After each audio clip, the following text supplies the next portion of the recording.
Hello and welcome everyone to NACE Starleague. My name is Eric Deserex Beltran. Joining me on the desk is Cole, Coco the Dragon Dambly. And week number 5 now, Cole, off to the races as some of these teams start squatting up and start getting in those wins. Excuse me, I'm stumbling over my words. And I already told you right before this that I was Hey, going to be tripping out, but we're chilling out, man. We're chilling true. out. It's tough. We had a 3 day weekend with President's Day just yesterday, so we've gone a little bit haywire with getting off work and relaxing, and it's been a crazy week and two because of all of the shenanigans that had happened across the League of Legends ecosystem. So a lot of drama there, and for all of those people who have been keeping an eye out on that, good job. You've been doing a lot more than what I've been doing. But today we've been doing. We're going to be looking at collegiate League of Legends here with NACE Starleague. And we've got a banger of a matchup already, starting with our first matchup of the day, checking out the Southeast side. And then also, we're going to be having another series coming in with Lakeland University and Indiana University East as well to sort of wrap up the day. And again, this is a Swiss bracket, so only matching scorelines going against each other. The matchup Southeast, Emory University 3-1 going against University of North Texas. The Midwestern battle will be Lakeland University and Indiana University East doing battle. But first up is the match that we just said here today, Emory University versus University of North Texas. And of course, we always got to go to those op.ggs, Coco. We always got to look around and see what spicy picks are going in. And I'm seeing more one tricks than usual, Coco. Uh, definitely. We've got a lot of Heckrons, we got a lot of Jace, we got a lot of Echo. We've got a lot of Arcane, as a matter of fact. So we might be seeing Arcane Season 2 come here just rather sooner than later. But unfortunately for us, we're not going to be seeing Renata Glass, the new champion. She is currently competitively disabled because she had just recently come out. So we're not going to be able to see any of that new support.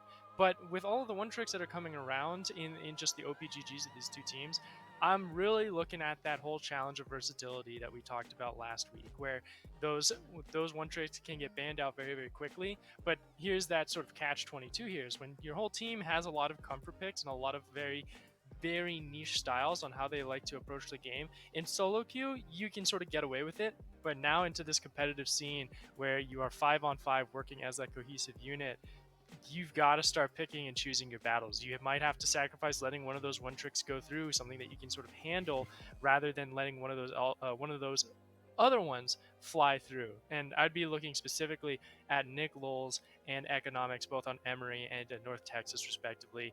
You don't want that Jace or Echo going absolutely crazy in the hands of those two players. Oh, yeah. Get an echo popping off, and it can be a start to a very bad day. Getting a look over at Emory, you were just talking about the Jace just now. Looking at Arc Hitman, lots of Hecarim and lots of Ivern. And the thing that trips me out about those two champions, it's very different playstyles, Cole.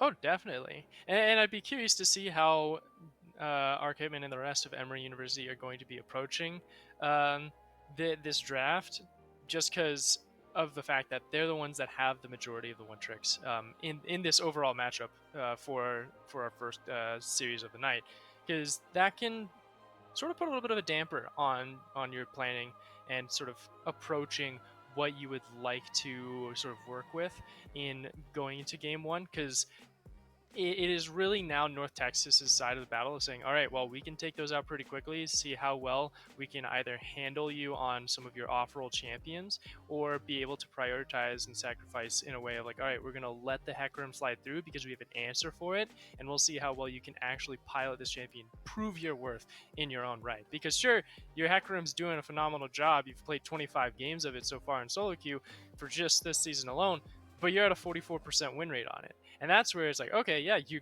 play the champion a lot. Great job, Mastery 7. Span that as an emote as much as you want. But you're still not showing as grand of a performance as that one trick title lays out to be. And when we start looking at some diversity here, I start looking at 72 ounces over on the side of University of North Mm-hmm. Texas. Really diving into the enchanter pool here. Lux, Karma, Yumi, Chana. A lot of those champions played. A lot of great performances on those champions. So you get a flexible bot lane coming here out of the side of University of North Texas. Same thing on Quattro Espada. Definitely. And having that versatility is going to be very crucial here into this bottom lane. I'm going to be seeing a possibility of sort of challenging whether you're going to be looking for those engaged supports, something that gives you a little bit more priority, not just in lane, but around those objectives that are going to be very important later down the line. Or if you're going to be playing more for that late game of just prioritizing, making sure you can have a super carry in your ADC position, and then being able to give them as many tools and pieces of utility as possible. But we'll have to see how that all answers out as we are into the pick and ban phase. Echo already taken away. We expected that one to be gone, but we also have the Zed Wow. and Jace taken out too. Quick first Wow. phase of ban, and immediately that Jinx priority pick is grabbed up by North Texas. And they want to get to the Rift, Cole. They want to get to swinging. They want to get to fighting. They got to get this draft done as fast as possible. So, Yep. pretty standard bans coming out of University of North Texas. Obviously, doing their homework on both sides with the Jace and Echo bans that we were expecting. Emery now going to return fire by grabbing the Corkster, as well as Hecarim that was left on the board. One of the bread and butters for Arc Hitman. Yeah, then this is the question: do you have the answer for that Hecarim one trick so on with if North Texas does have that capability? And to be honest, Viego might just be the way to do it. You're not going to have a lot of early gang pressure, and honestly, in my opinion, even though you can provide that gang pressure early on in those stages, I'm comparing it to that of what Hecarim can provide, who has much like a faster clear and can get into those lanes at a much better pace to get the game rolling in Emory University's favor compared to that of Viego. But when the game starts to dry out, when it starts getting down to more important and minute decision making, that Viego is going to be crucial in overwhelming Emory University, getting those resets not just for himself but also for the Jinx, to where they can just run over these team fights. And that's where North Texas, with the 3 picks that they've already made up, you've got Arcane Season 1 ready to go, and you've got the Ruined King. So these team fights are going to be absolutely brutal to deal with. If you're Emory University, North Texas is sitting very comfortable, though. You got to see how you finish out the rest of your draw, right? Because you still got 2 picks left, and you got to give a good argument to create space for these very strong carries. So still watching as we do go through this draft, looking for the bot lane support role for University of North Texas, as well as one solo lane. Already one being locked in the Victor, having a lot of control, quite a standard control mage over in the mid lane. Just the zone control, the gravitational field, what you're able to poke out with the Death Ray. As top lane focus coming out of the University of North Texas, they ban away both the Fiora and the Camille, as well as the That's Enchanter focus out of Emory. that's three top laners just gone for Nick Lowles, and part of me is a little bit concerned to see if University of North Texas might be going some cheeky enchanter top lane with a smite focus, just because that's a lot of split pushers just taken out of consideration. However, being on blue side and trying to prioritize that is not really the best option. But as these have been laid out, Emory University with the Samira, I love this. You've got all the crowd control in the world to sort of get Samira to her Inferno trigger and being able to just take these team fights over. And it's sort of a challenge of, will University of North Texas have enough damage to obliterate the opposition of Emory before Emory gets to those initial points where they can pop off and get to those hyper carry positions? Because I'm thinking of like Corki with the poke damage. You don't have that much gap closing capability, because the best engagement you have is like either a grasp from Viego or a grasp from Urgot to jump in and grab somebody. So you have to force Emory University to fight into you, which Emory University has all the tools in the world to do just that. And with that final lock in with Jax, you've got that split pusher as well to challenge against the Urgot, who's going to be having a little bit of a hassle to deal with those counter strikes, but thankfully shotgun knees can kind of work around that in their own way. And at the end of the day, Emory University came back swinging in their draft, giving themselves the tools in phase one and then the carries in phase two to make a very organic and very complementary overall composition. Yeah, Cole, when I look at Emery's composition, man, the engage that I can see coming out of this is just so exciting to see. Corky, he is post some nerfs right now, but the package is still as usable, especially around neutral objectives when you want to start contesting around Drakes, Yeah. or if you want to set up for dive straight up with the Sekram. Yeah, and the question that I offered towards North Texas was the capability of giving your hyper carries of Viego, Jinx, and Victor the tools to be able to to get on top of Emory University and provide resets and get resets going, because that is how this whole composition is supposed to work, with Victor sort of creating that control zone to deny any advances by Emory University, and then Viego and Jinx go absolutely crazy in getting those resets and go and just snowballing from there. Urgot and Lulu don't do that. The Hecarim Nautilus definitely do. They get you into that kill zone and lock people down to ensure the resets.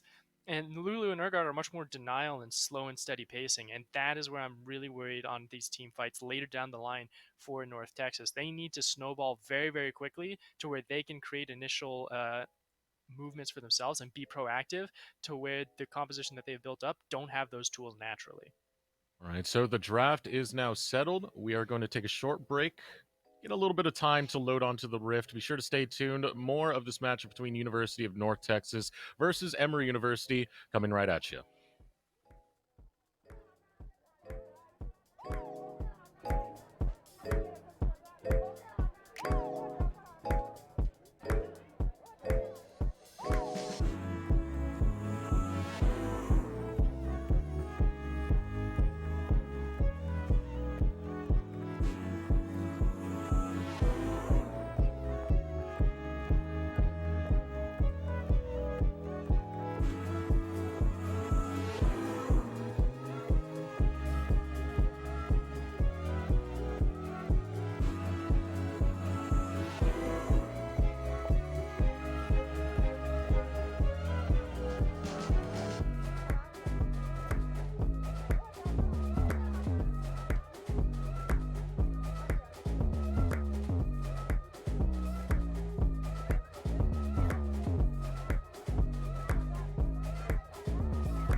Welcome back to NACE Starleague, University of North Texas, Emory University, doing battle here in week number 5 as we hit the Rift. Felt like a pretty decisive retaliation coming out of Emory in that second phase of the draft, Coco.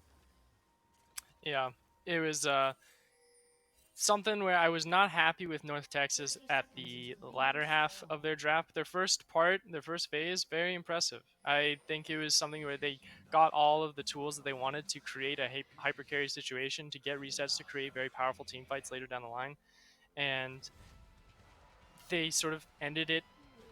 They fell a little bit flat, and now they have to create a good argument of, all right, laning phase needs to be on point. We need to be looking at dominating the early game phase, looking at jungle, looking at early objectives with this herald, so we can get a very strong economic lead, so that the initiations and the proactivity that we lack in our composition of getting onto targets rather quickly is made up for with the overwhelming amount of money that they're going to be having in their pockets. Where Emory University, very well rounded. They've got their split pusher. They've got things to do 4-1s. Even though the quirky nerf did nerf the cooldown of the package, you still have that zoning capability around objectives if they time it efficiently. And they've got their pop-off carry with low million on that Samira in the bottom part of the rift. So overall, Emory University is looking in the driver's seat to create a slow and steady composition where, sometimes the hare can outbeat the tortoise if the hare does get that head start and really runs away with it. Interesting move here, just kind of staying in the tri-bush over in the bot lane was Lawmillion and Goldra. Potentially looking to catch someone out in the rotation, maybe even bait out that it was a leash that direction. Nick Lowles did leash out over on the top side, so you have a leash for leash still for both junglers as they stop on opposite sides of the jungle. It just goes to show a little bit more of the priority that these two teams are going to be looking for. And I totally agree with what Arc Hitman is going at with starting on the top side, getting to this bottom lane, and his team is working with it as well. You could have Lomelian and Goldra immediately jump in and start beating the crap out of Quattro and 72 at this moment to get lane priority. But when your jungler's already padding down there, let them push in, let them get a little bit of an ego, make them push forward out of that comfort zone to where Hecarim can come in through the flank, and then you can punish with the lockdown coming in from a Nautilus and the kill threat of the Samira. And with all that being said and done, the other great option here for Emory is getting a potential double scuttle priority of having that initial threat and then the speed of Hecarim and the priority that Squammy has built up in this mid lane, though taking damage for it, can sort of try and push Viego away from that top scuttle. But at the current speed they're going, it might just be a 1-for-1 trade here, and just more of looking to see if they can hunt for that first blood in that bottom side of the map. So we'll have to be very careful around that vicinity in just a couple moments. Watching for it. As the full clear has come out of Arc Hitman, he is going for the Scuttle Crab now, but you're starting to see a little bit of a back off as the minion wave gets cleared on the bot side, so not going to have that push up. Now Arc Hitman's going to focus towards the mid lane, but spotted out by B. Kaizen. Roaming into his jungle. Not going to find too much else now that the ward has spotted him. Just going to sweep that ward. A little unfortunate that they weren't able to get that off, but thankfully for Kaizen, he did have the eyes to keep everything aware. And a reset from both of the junglers, going to be fairly even for the moment. But look at how their item backs, their initial backs are. Ionian Boots Lucidity, immediate movement speed bonus, and capability to get into lanes quickly for Arc Hitman on this Hecarim, who is running Phase Rush, by the way, so that's more of a tank-focused Hecarim rather than carry priority, making sure he can stick on those targets and survive through the damage onslaught that North Texas has in their side of the composition, where just the pickaxe doesn't tell much, but for me, that's showing that it is looking to be a potential mythic around a little bit more of a damage-focused Viego. Here we go. First gank of game one between these teams. Will it come out to any fruit? Economics stalking down into this bot lane. Going to go after Goldra. Gets the stun onto him. Forces the flash. Zap goes wide. Successful gank for AP Economics. It was off the engage of Goldra through his hook, and now Arc Hitman focusing in the top side. Counter strike, too close to the tower, cannot get the leap strike in, too dangerous. So gank attempts going both sides of the map, but no one able to find that first blood yet. Still burning out those flashes.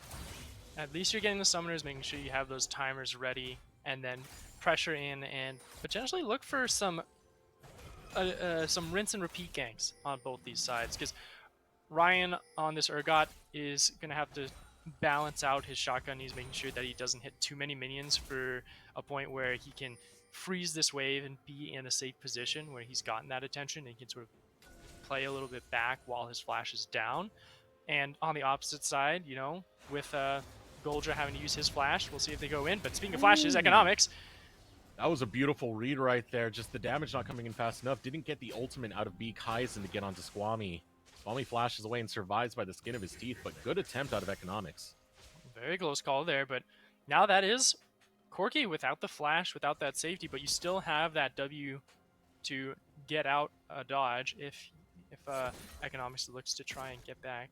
But that does put up a little reminder in Squammy's head. He needs to start putting down some additional vision and be very careful on where he puts that down, because with Viego and with how he can apply that gank pressure and that lane presence, he can be a little bit more creative with being able to go camouflage. Sure, you may know the direction he's coming from when he throws down the Ruination and starts taking over a part of the terrain, but he still has a lot of room from outside of that terrain to start looking for those creative options to surprise you from out of the mist. So you got to make sure you can sort of push those vision lines out a little bit forward so you know that he's in the vicinity rather than knowing when he has appeared before you. So get a little bit more proactive vision. And speaking of that, Scuttle going to be that priority for Arc Hitman here as he hits that reset.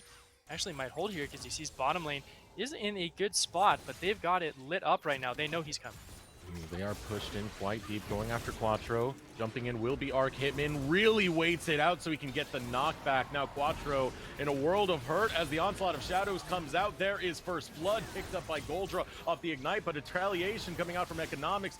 Kaizen is able to grab one, making this a 1-for-1 exchange. Economics wants to make it 2 and will do just that, grabbing 2 in the name of the University of North Texas. And that is a great trade there from North Texas to completely turn that gank around and get themselves not just 2 kills, but also a dragon on top of it, reaping maximum rewards here for the victory in the bottom lane. And being able to also get some great gold onto those hypercarries, onto Kaizen and onto Economics. Very important members to get going here early on, because now they have the tools to shut down this mid, always have that priority there in that lane to help open up the map for themselves, and then pressure for other objectives as well. Nick Lowell's going to get some additional forward vision to know when Economics is in this top side, but Swartz has caught him out in the movement. Ryan looking to jump on him, but a leap strike onto a ward will make sure that he is perfectly safe and fine. For Nick Lulls, it's mission accomplished. He's able to get some scouting onto Economics. It's valuable information to know where that jungler is. Trying to get the same information as Bekaizen as he goes in deep for a ward onto the Raptor camp of Arc Hitman. Both of these junglers pretty close to each other. Who knows what could happen quite soon. Rift Herald still up and available on the side of the map. And I'm liking exactly what you are bringing up there, Destrix, is that the Rift Herald is available, and I want to see North Texas try and motion towards getting this Herald, or at least Emory University as well, who can still get some priority and can duel fairly efficiently with the Jax, but the Jax is not at a point where I would be confident in just outright winning those skirmish fights. You still need to be a little bit of a fancy footer and get those technical mechanics in. But with Arc Hitman going to the bottom side of the map, pings are coming out. They know he's down there, so Economics is confident he can take this Herald without any problem. He's got priority top, he's got priority mid. Even with the reset, it doesn't matter. He is in a comfortable position to go ahead and use this Shelly for some extra gold advantage later down the line for those turret plates. And if I'm thinking, all right, we need to start breaking this game open, let's really try and accelerate, because that is one of the big win cons for us. I might be looking at the top side here with Ryan Swartz, who has chipped Nick Wolves fairly low. And if you TP back here on Nick Wolves and exhaust that summoner spell, that sounds like an immediate area to punish with Economics and Swartz to drop the Herald, grab those additional turret plates, not destroy the turret outright, but also threaten a dive as well, because you have execute after execute with an Urgot Fear Beyond the Death and the Heartbreaker from Viego. So you have that kill potential. And if you punish him away from that turret, well, he has to walk all the way back just to get back and catch those waves and continue trying to match that of North Texas' topside. But mid lane looks like it's a world of hurt right now. Onslaught of Shadows onto Big Heisen makes it look easy. And the thing about this was University of North Texas were expecting Arc Hitman in the bottom lane. They had a lot of pings there. They pulled their bot lane away from the tower. They called Economics down there. But now a fight going to break out into the bottom lane as Quattro gets pulled in, falls pretty low. Going to pop the ultimate as Lawmillion gets destroyed by Economics. Goldra falling low as well. Not going to be able to hit the wall with the hook. But here comes Arc Hitman. Runs down Quattro. Looks for Economics, but gets hit by the tower and is now in a terrible situation. Economics will take advantage, putting this in favor of University of North Texas. And I'm so curious onto why that went in, but whoa, we're not done. Oh, we're not done. The package coming out of Squammy. Squammy, what are you doing there? Economics is going to pick up another one. He's even going to steal the plane. Oh my goodness, just absolute slaughter coming in from North Texas, and Economics getting every single kill there. 4-0 on this Viego.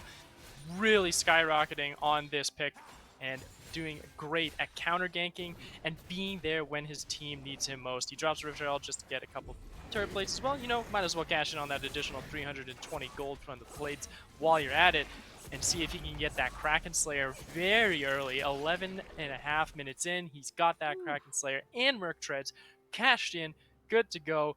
He is ready to carry this game on his back. One more longsword to boot.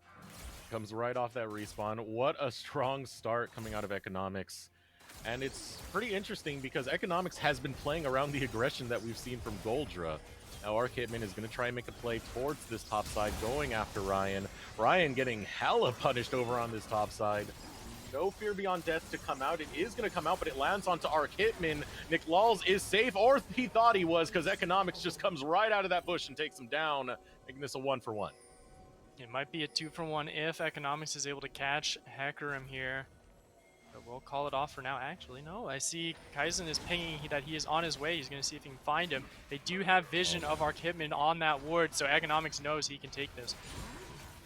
Ooh, he will not be stunned up, but damage is there. Damage. Onslaught of Shadows over the wall. That's going to be the ultimate burn for Arc Hitman to be able to stay alive. Oh, yeah, but the cluster bomb, the phosphorus bomb that is from Squammy's Corki does reveal Economics, so doesn't want to try and do anything fancy knowing that he has been spotted out, because Arc Hitman really got out of there as fast as possible using the Onslaught of Shadows to escape. That's a lot of tools down, and that is Dragon spawning here. Cloud Dragon, so it's not going to be Cloud Soul. Be curious on what North Texas is going to be blessed with, but this sounds like a perfect option to start prioritizing that dragon. There's no way for Arc Hitman to challenge you. The only place that he would be in that bottom side of the map, because you know that he had just that you yourself, Economics, had just cleared out his entire top side of the quadrant.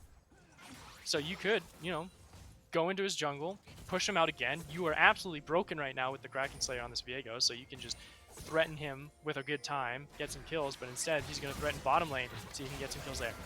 Going after Goldra again, doesn't have the flash this time. Goldra will fall. Kill number 6 going over to Economics. Shame on that hook, but will pop the ultimate nonetheless, as well as comboed with the Lulu ult. The CC is there, and that is kill number 7 coming in for Economics. And why do you need the engage when you can just steal it from your opponent, says Economics here, as he has just been constantly sticking onto his targets like glue and getting away with murder. Now he has this dragon. He's going to go ahead and take this one, see what we're going to be getting for the soul. It will be Ocean Soul, so that's even better. Sure, you don't have a very tanky team per se with a carry-focused Viego and then the Jinx and Victor to close it out, but that's a lot of sustain, that's a lot of capability to just beat out Emory University in those wars of attrition. You know, Ryan Swartz on Urgot's not going to scoff at that offer. You say this is an absolute win. Actually, might try and chank a challenge as well. He's got Kai'Sa in his back pocket. That's easy. Didn't need him. Didn't need him whatsoever. Nope. The Fear Beyond Death and the raw damage coming out of Ryan Swartz. Too big for Nick Lawls to handle with. Now going to get some alone time with this tower. Tower plates already fell. Arc Hitman, the only one in the area to try and defend this. think he's even going to try. Nick Law's no teleport available. Still 15 seconds left on his clock. Yep. And that was that whole shotgun knees factor. Sure, you're dodging out the auto attacks, but you're still taking 12% max damage from those shotgun blasts straight to the face. And Arc Hitman is feeling the pain too. Bad choice there. Do not challenge Ryan Swartz over on that top side. He's been farming well. He's been getting kills. He's got some plates. Arc Hitman still being quite behind in this game, not able to find too much of a presence early on. Well, and a lot of it has been because the tools that they do have in the Urgot, or not in the Urgot, in the Nautilus and in the Hecarim to create plays and create lane pressure, they have not been using in tandem with each other. And you called this out earlier that Economics is actually working off of Goldra's engagements a lot more than that of Arc Hitman.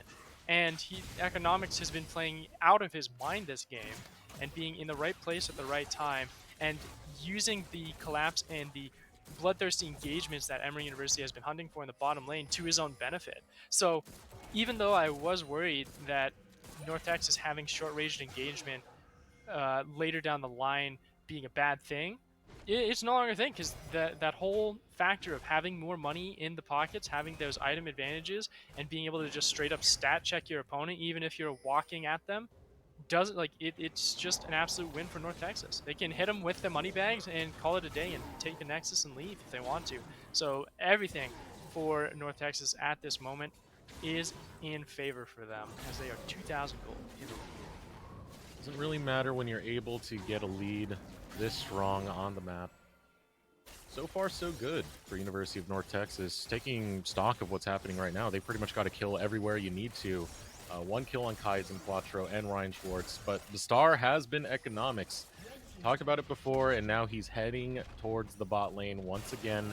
See if he can try and pick on some of that aggression of Goldra, but sees the engage that's happening over in the mid lane. Arc Hitman's hovering around this lane. Economics, don't believe he spotted out just yet. No, there was a control ward there, so they know his pathing. Unable to challenge it, just going to take the recall. Just try and peek in, say hello in the mid lane. There's no reason to be here at the moment. If you're North Texas, you've got all the priority in the world to take this. Is that really the play? Herald. That was ambitious. That was very ambitious. You had to expect that the Super Mega Death Rocket was going to do enough damage to get Squammy to lethal, and then also shooting the Fear Beyond Death. Like, that's a lot of tools down. Arc Hitman knows it, and he's going to say, you know what, let me see if I can challenge you here, but you're all alone, Pony. Yeah, all by himself. Economics is now here. Here comes the package diving deep, is going to be Squammy. But, oh, here he goes. He gets the shutdown. Arc Hitman's able to take one down. That was a strange engage to see, but Cole, it worked. Okay. And that's huge money. Huge money going there on the side of Arc Hitman to grab that up. That is, I think it's 1,000 gold bounty. And with all of that, another turret too.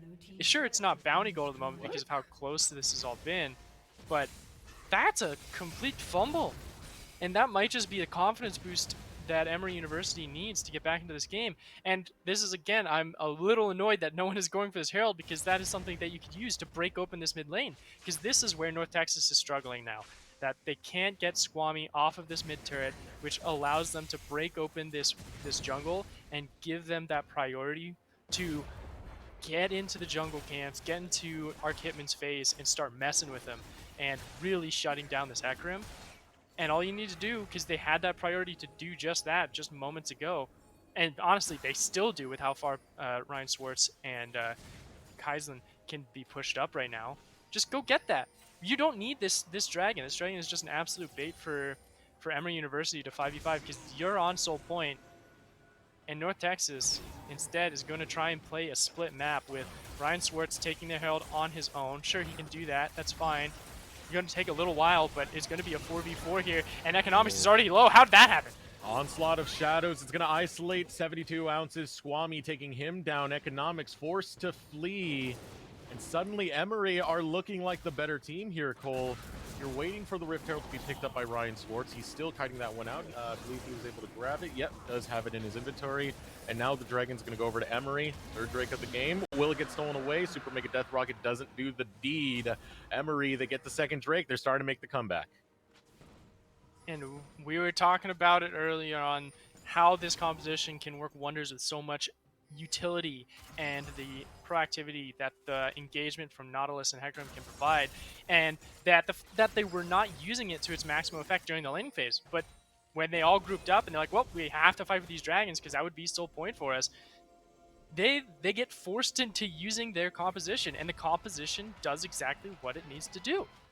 And it was we unfortunately weren't able to see how it all initially started off because economics was like 10 health by the time we looked back. It was like just a glance, a blink, and he was already going to be gone. And that goes to show how potent that this composition Emery is running at the moment is. So be very careful here, North Texas. You are in the lead. Sure, you got a 7-1 Viego to deal with. You need to play around him, but it's on a nice edge. Waiting over the wall, going after Law Minion, trying to jump onto him. Just going to be satisfied with Goldra. Swinging away with the autos. Another kill going over to Economics. He'll grab his 8th kill of the game as he steals away that form of the Nautilus. Shelly hits the map as well. The focus is going to be the top side. You still have a split push coming in from Bekhaizen over on the bot side, challenging Nick Lulz. But Shelly, finishing off that tower, is going to charge into the inhibitor tower now. Standing strong is University of North Texas. Like in this lane assignment here, though, questionable with the engagement. Ryan Swerts, that's pretty far, but that's a lot of damage. Yeah, Ryan doesn't care. He gets the shutdown on Arc Hitman with no issue whatsoever. And now, Inhibitor exposed. Going to be happy to take that one away. It is destroyed. Super Freaks will start coming up towards the top. Yep, in 21 minutes, that first Inhibitor is gone in the top lane. But at least it's the closest lane to the Baron here for Emory University to sort of manage and have that on their sites to constantly catch waves and farm up. Though the only person that I can really see sort of handling those super minion waves well is going to be Squammy on this Corki. With the magic damage that he can provide to sort of clear out very quickly, means that Corki is not going to be available for fights. And Nichols Jax has not seen a team fight yet. He's been killed twice, and has really only seen and become very familiar with being underneath his turret. So this Jax is completely out of this game for the foreseeable future. Not even grabbing a Mythic yet because he went Blade of the Ruined King against a Hull Breaker Urgot, which to me feels like a losing battle if I am this Jax. And not to mention, it is the Conqueror Jax, is not a lethal tempo, so he doesn't have that ramping attack speed double up that he gets with his passive plus that Rune Keystone. So he needs to win those very long and extended fights to where you give time for either Economics or Kaizen to show up and try and wreak havoc against you. And now that you are side laning against Kaizen's Victor, who has that Crown of the Shattered Queen, your initial burst damage is no longer effective. And if you try and challenge for those extended fights, you need to have that second man with you to guarantee the lockdown so you can actually get those kills. Because those gravity fields will just stun you up and Kaizen will just run away and just deal some poke damage against you, and it's just going to be a terrible time here. So right now, Emory University really fighting a 4 versus 5 at the moment until they get this Jax online, or if they find shutdowns. But they're getting split up at the moment. University of North Texas challenging the Baron, and they got a Viego and a Jinx to just rip this apart. Oh, they're getting completely played right here. Trying to catch out the split pusher is going to result in the jungler being way too far away from Baron. University of North Texas will take it basically uncontested, looking to take more. Here comes the counter strike, and Bekhaizen just barely gets the damage in before Nick Lulz can lay him into the dirt. Yeah, and that's both summoners being used, the flashes from Kaizen and Nick Lulz respectively, and that is exactly what I was seeing with this Victor Jax matchup. You try and see if you can get that damage, but it's just the sustain from the gravity field and the Crown of the Shattered Queen that buys Kaizen enough time to win that one out. And now with that loss in the side lane and with the Baron power play now online for the side of North Texas, they have everything in their toolkit to take this dragon in 40 seconds, but initially break open some more of these defenses, get some additional local gold into your pockets from the turret in bot and in mid, and start to grab some more money. Get that lead back in your favor. You're 5,000 now. That is the massive lead that we are looking for North Texas. I mean, see if you can make it 6, 7, possibly 8,000 with this Baron power play and really overwhelm the members of Emory University. It is much more difficult to engage onto University of North Texas when they do have Ryan Swartz here. Some of the better engages that we've seen out of Arc Hitman has been when Ryan Swartz is with, on the top side of the map, completely split from the team. because no one in that case can really be that front line. Even Economics was running a very almost glass cannon build. Now Dragon Doomy takes, setting up Dragon Soul for University of North Texas as they move as a full cohesive unit, grabbing every neutral objective, every bit of economy they can. Getting it onto the right members. Quattro, very low on the CS department against Lomillion, but that's not really where we need to have that money. We're looking at the carries of Economics at the moment, who has all of the money, has the Death Stance, has the Wit's End. I would want to see a little bit of beef here from the Viego just to survive a little bit longer to get that burst out. Potentially a possible Sterix Gauge, or, you know, just throw in a little bit of extra HP just to make yourself that much beefier to where Emory University can't just blow you up with a lucky catch or a lucky poke coming in from Squami's Corky. But now this becomes the difficult part for North Texas. And for most amateur and collegiate teams that are just making their new and young beginnings in closing these games out. Sure, Baron has got 20 seconds left until that power play wears off, but you're also looking at trying to break into those defenses of the Emory base more. Sure, you've got the inhibitor topside. It's up for a couple more moments, but where else can you find those weak points? Where do you look to try and pressure and spread out Emory University thin? Because they still have a strong team fight composition with just 4 members, but you have to pull them out from their turrets. Yeah. You have to play in a very defensive manner of like pulling back your punches, because you got a short range team that you're dealing with. You can't just harass them from underneath their turrets like a Corky could.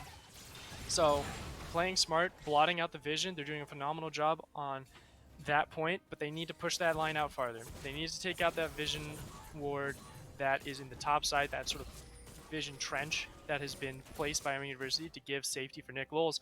But I don't actually think he's safe. He's getting caught here. He's in trouble in that top side of the map, but so is this bottom lane. Mark Hitman looking for Beekeisen. Jumps over the wall, able to hop onto him. Doesn't get too much damage in. Lomillion's going to join up. And Golden is Beekeisen, but here comes the teleport. Depth charge lands on the Beekeisen, who is still alive and will take Lomillion down. Oldra using the blast plant to get away. The rest of the University of North Texas will pursue him. A couple more rockets onto the back of the head. Zap's not going to find its mark, but Arc Hitman will somehow find Economics. Quattro still gets the kill, and it's going to be a 1-for-2 exchange, losing the bot lane. Emory Esports, University of North Texas getting the better. And I'm a little bit confused on what the heck happened to Economics there, but he just got absolutely blot out by the Corky and the Hecarim. That's what I was talking about with the sense that he needs a little bit more HP just to survive a little longer, to get to those resets and to use that Heartbreaker effectively. Not to mention, he was all on his own. He didn't have any utility from that Lulu or that additional damage to create that reset capability from the Victor or Jinx respectively on his team. But here on out, Baron is going to be spawning in a minute, and I'd be looking to get that set up for North Texas.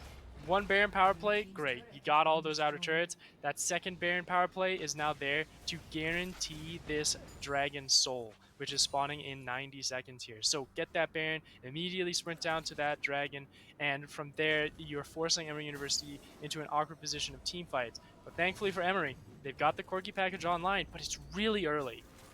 It's going to decay, and it's something where it gives them the priority to set these waves up and get pushing waves in favor of Emory, but it doesn't give them that objective priority that the Corky package usually provides, of cutting off those choke points and providing a massive amount of damage to this North Texas team. And now with that off the board, this is a slippery slope and a very steep slope that Emory University is going to have to play with to climb themselves back into this game 1. Now, the package provides so much, and a lot of these standoffs just have a split-second engage out of Emory Esports in combination with the Onslaught of Shadows. Not having that tool will hurt as Baron hits the map just now. Economics in the face of 3 members of Emory. Brian Schwartz going to join up, goes after Lomillion. able to get the autos onto him, damage him down, force the flash of the wall. Economics goes golden, uses the stopwatch, but here comes Nick Lulz, hops onto him with the counter-strike, going after Ryan Swartz now, who's able to get the Fear Beyond Death, gets a lot of Fear on, but gets dropped in the process. The Fear is returned by the onslaught of Shadows. Nick Lulz trying to pop up. He's got the triple. He's looking for more. The Quadra, can he get it? Here comes the counter-strike. It goes off. Pentakill for Nick Lulz. And the Giant has been sleeping in the top side of the map for 30 whole minutes, but the first team fight he gets into, Nick Lulz obliterates the opposition, and a phenomenal job from him and Arc Hitman to create that sustaining fight and win out on this big, crucial encounter against North Texas, swinging this game back into their favor. Sure, they've still got a gold lead to climb. They're 2,000 gold down now, which means those objective bounties are going to fall off, but they've got another dragon, and they've bought themselves more time. Not to mention, they've bought themselves a titan of a top laner in this Jax. He must have a plethora of gold to deal with. Buys a death stance immediately. I wonder what else he's going to grab. He's sitting on that shot for a while. He is thinking of the options he could get, and man, oh man, has this game blown wide open. He's got 2,000 gold to spend as well. And this is where I would say the exact same thing to him as I would have told Economics 2, 4, 5, 10 minutes ago. Give yourself some health. Give yourself some sustainability. And there you go. You get the phage to build up into the Sterix gauge because you need that extra beef to survive. Because we saw at the beginning of that fight, Economics, he was in a little pinch. He got hit by Nick Lulz and Arc Hitman, and he was out in 2 hits. And it was very close to not getting that pentakill there for Nick Lulz as well. But now with that extra health, with the death stance too, it is looking nothing but up here for this Jack on the side of Emory University. So from here on out, North Texas, they can't let that fight get into their heads. They need to know that they still have the priority. They still got some kill pressure. But it just goes to show how dominant this composition that Emory University has and how oppressive it could be to just shut out even the leads that North Texas has built. How wild that just a minute ago he was 0-3-1, 5-3-1 off of that pentakill in the last fight. A lot of control will be exerted into the side lanes. Jax provides that split pushing menace that you have to deal with. You have to always constantly think about, and one of the things about sending members to deal with that, especially if you're sending Bikaizen, is Arc Hitman is one who would love to jump onto Bikaizen now that his Jax has a strong lead. And you don't even need low million on this Samira anymore to get any full effect. It does buy you some time, but with how oppressive has been sought out, speaking of getting sought out, Economics is night-night, goodbye Diego. As now that Baron is looking pretty appetizing for this side of Emory University. No one is really in the vicinity, nor do they have the sight, as the observers have pointed out, to even challenge this. So they're just going to catch waves and say, all right, well, get ready for the oncoming storm. Prepare ourselves to look for this. Oh, I see the Jinx Rocket coming in way too early. And this will be the first Baron power play for Emory University, the second power play of Game 1 of this best-of-3 series for the Southeast region. Emory University starting to make a pretty good comeback. They haven't taken the gold lead just yet, but they're right there. The gold is on even. Recall's coming in, looking for the setup onto the siege out of University of North Texas as they start piling up towards the mid lane. Arc Hitman going to go off, deny some of those resources as the rest of the squad just clears out waves and gets these Baron-empowered minions towards the turret. Yeah, and for Emory University, you've got that poke and harassment from the... Oh, well, you're going to have to say goodbye to Samira. But you still have the poke and harassment from Squammy's Corki. Like, those rockets do some damage. They definitely hurt. And he's got 5 out of his 6 items. He's very close to finishing up on this Corki. He's done a phenomenal job on farming and being proactive.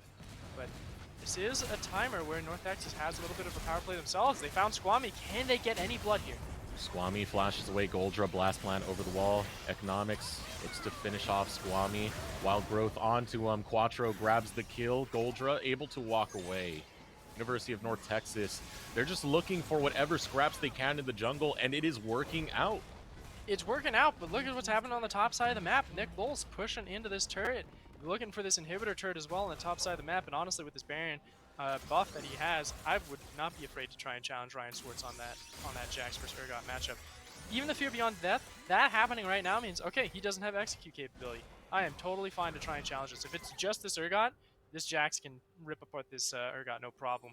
Even if it is underneath dirt, I think he has the damage to do just that. But now is a reciprocation. Hitman gets caught out. It's just looking for Fnatic death rushes here from North Texas, and it's working out Split.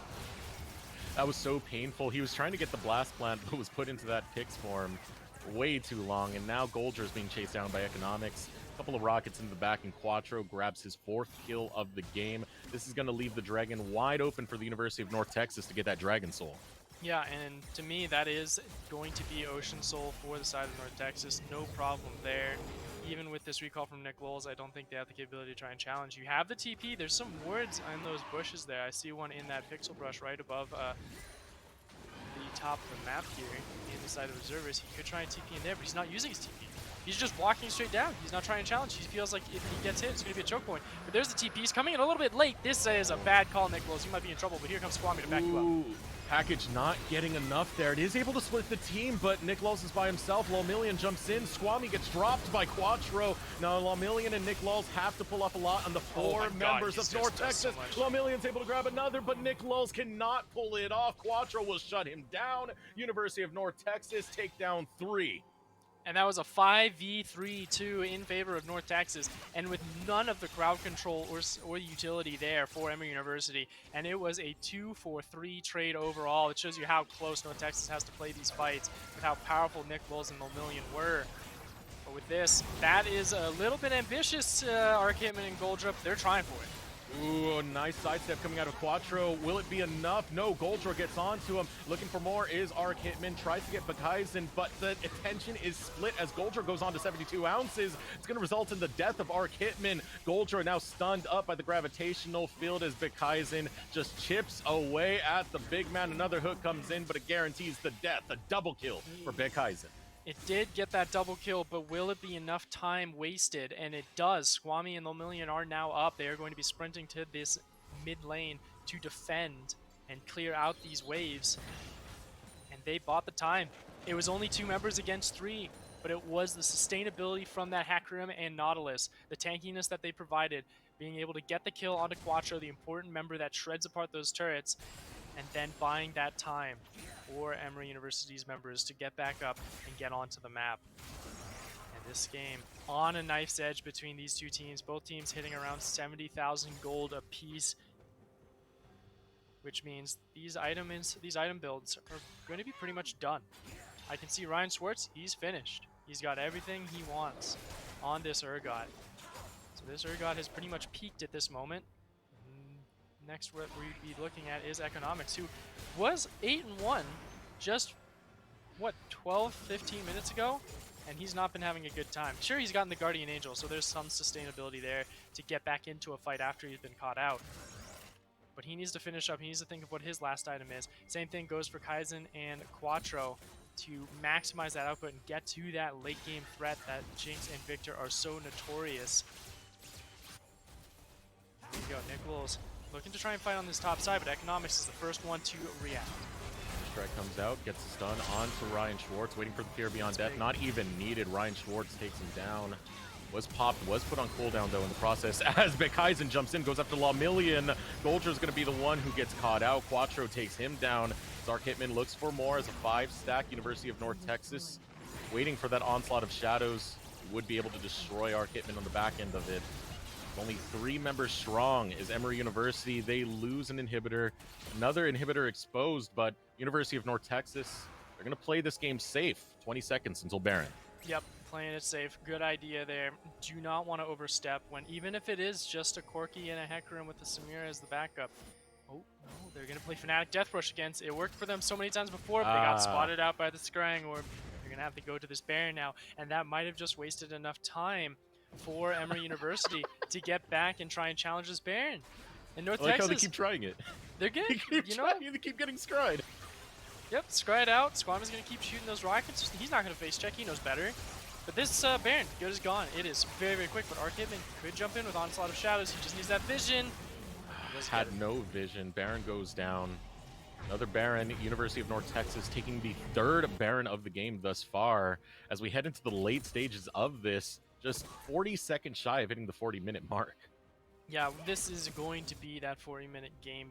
Banger, barn burner, whatever you want to call it, of a game one of this best of 3 series, and this is just a taste of what is to come between these two schools in this first series of just week 5. And these teams are 3-1 apiece, so showing how strong this top side of this Swiss bracket is for this region, really flaunting their stuff. And we were a little bit worried about how potent these players would be with or without their one tricks, as Nick Lowles wasn't able to get the Jace, but he got the Jax and struggled a bit, got the pentakill, and now he is just,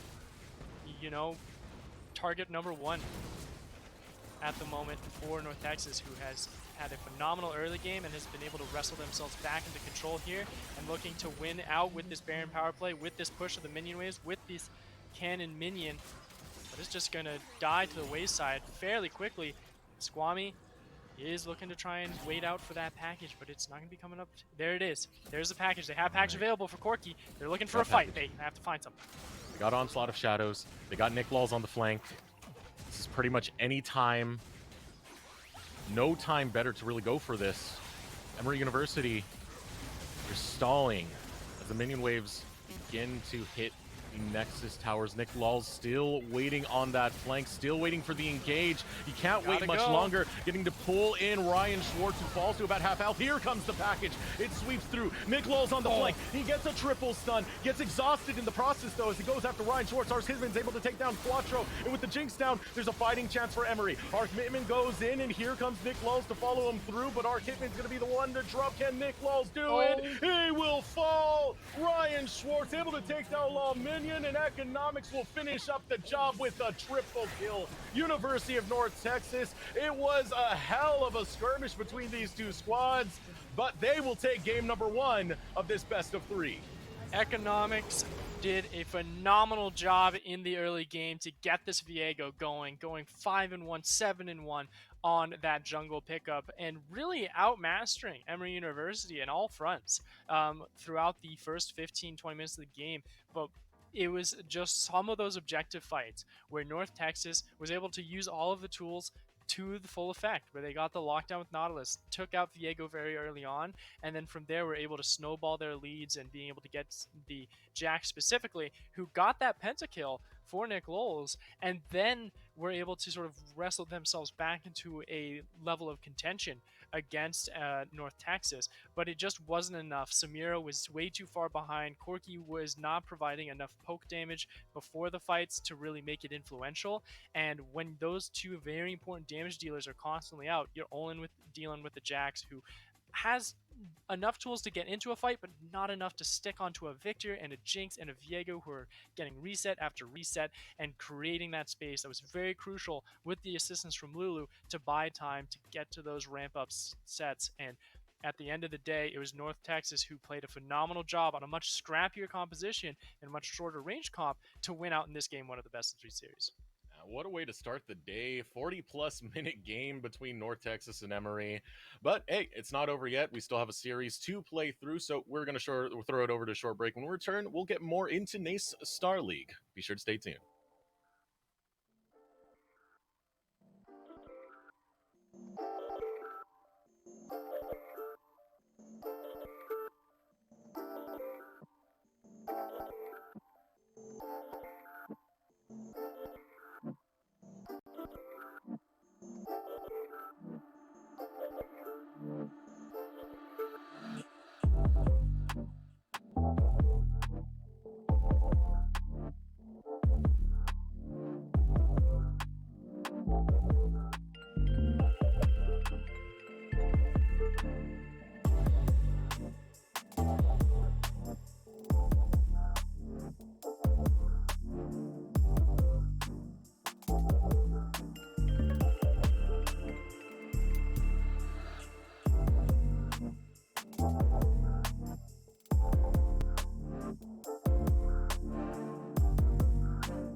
Welcome back, everyone, to NACE Starleague. And what a way to start off, Cole. What a way to start off between the University of North Texas and Emory. 40 plus minutes, even a pentakill included into this one before we got our conclusion. Yeah, just showing us the strength of the South here with North Texas and Emory University, just going blow for blow constantly throughout this game. But just because we're telling you we got a pentakill in there, we've got a massive lead with 45 minutes and back and forth games throughout the entirety of the span of just game one alone of tonight. It goes to show for me how close these teams actually are when it comes down to effectiveness of executing those drafts, as well as the individual skill sets that these teams and these players are bringing to the table. And that's where I'm going to be really looking down and highlighting onto these junglers once again, because you had that comfort pick there for Arc Hitman on that Hecarim, and he did not play well. And that was a big red flag for us of like, yes, you've played a lot of Hecarim this season, 25 games of solo queue so far, but you've not performed fairly well on it. And it showed here in just this game alone against that of AP Economics, who was on something that was a little bit uncomfortable, but it was still very meta flavored. So going into the second draft, I'd be curious on if they're going to switch up any of that freedom, if that Hecarim is going to be let through again, or if they thought, hey, the reasons why Emory University were able to come back was because of the Hecarim coming in and solidifying and guaranteeing some of those kills. But all of that is a curiosity on how those teams are going to be approaching that second game. Now, as we get ready for that second game, we want to give a shout out to one of our sponsors, and this time it's going to be Medify. Medify is an online platform that allows players to learn from and play with some of the best players in the world. Medify grants players a private one-on-one coaching session with Leech coaches across a variety of games, including League of Legends. It also features a powerful replay tool allowing you and your players to submit past matches for review by the best in the game and get annotated frame-by-frame feedback. Choose from the top League of Legends coaches and book your first session in less than 3 minutes. With Medify, you can book your sessions and instantly chat with coaches in real time or upload past gameplay and get expert level analysis from top players. Medify also provides custom support for collegiate programs, so if you're an esports organizer at the collegiate level, reach out to learn how they can help with your one-on-one coaching, team coaching, and competitive analysis. So thank you to Medify. And as we get ready for this next draft, Cole, I'm wondering what is going to change up. For University of North Texas, it kind of felt like they didn't have much tools other than just waiting for one skirmish to go the wrong way for Emory and get that Jinx excited and just hinge completely on that. For sure, and there was a lot of it just going off of the lead and the gold lead that they were able to give economics on that Viego pickup, going to that 5 and 7, like 7 kill 1 death lead, and that's just a massive amount of gold, and the capabilities just immediately burst out any of the squishies, and you felt that on the side of Emory University. Like Squammy didn't really get to play. Goldra, even in the Nautilus, really squishy once his aftershock wore off. So if you can reciprocate that once again on North Texas, being like, okay, well, we don't have a composition that's like fruitful in those team fights, or like very professional at it. It like immediate engagement into lockdown to kill and so on and so forth, like a reset composition should be made up. Then I'm not really worrying too much, because it's more of just obliterating your opposition rather than anything else. As second pick ban phase had already begun for us, Corki was picked up. Jinx is still available, so for me, I feel like North Texas is like, hey, you think the priority pick is this Corki? You think it's great? Sure, whatever. Well, we can just take the Jinx again and then go ahead and get a counter matchup into this mid lane. And with that, it looks like to be the new LCS flavor of the month. The tiny master of evil, Vigar, will be locked in for North Texas to compete with this Corki in the mid lane, as well as Oh Senna my. getting locked in for University of North Texas. I'm curious if that's going to be a fasting center or a farming center. I'm much more in favor of a fasting center at this moment in time, just because you get your stacks a lot faster. Um, but I am not too sure if 72 ounces is going to be comfortable with it, or if it's going to be more of a Quattro Espada thing. And to me,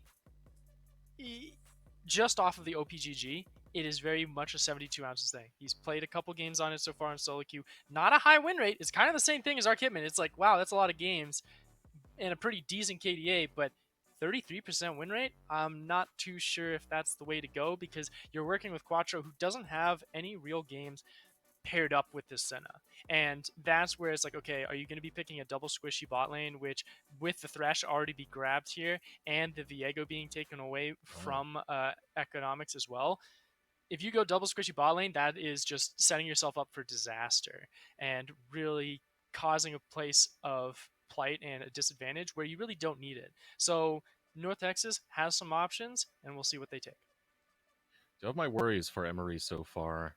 It feels like they're kind of responding to the last draft rather than playing their own thing. They still grab the Corki, of course, and they're still able to get the Thresh, but the Hecarim bound away will be a test of Arc Hitman to see how well he can do when he's not on one of those one-trick champions like you were talking about at the beginning of the day. University of North Texas, happy to grab the Trundle, so lots of ways to really control the feel of battle out of University of North Texas with the Pillar, Event Horizon. You can get the Snare from Senna. Second phase of the draft, bounding away top lanes coming out of North Texas is Fiora taken away. So I'm curious if this Trundle is potentially bot lane Trundle, and you're going to be using it as that farming factor, just sort of sustain up, play through the Senna, the fasting Senna that is, and like harassing, just shooting through the troll to get poke onto the backline, and it steals a decent amount of stats too. Like it could steal from the Thresh fairly well, and you get sort of that pillar to sort of block him away from retreating, because he provides utility to his lane opponent. But if you lock down the Thresh, well, he doesn't have tools to get himself out as much. So I'll be curious to see if that Trundle is just going to be jungle or going to be that spicy pickup like I was mentioning earlier. But with all that top lane priority being taken away, Tryndamere is going to be grabbed up for North Texas. And I'm liking that. You got your split pusher here. This is very much in the same vein as we saw in game one, where it's not a lot of synchronicity with the picks themselves. It's just a lot of really strong picks, and you just throw them together, and it just makes a delicious pizza because they're all delicious options for North Texas composition. So curious to see how well they're going to be able to pilot it after their recent performance that we just saw, which left me with a very happy impression.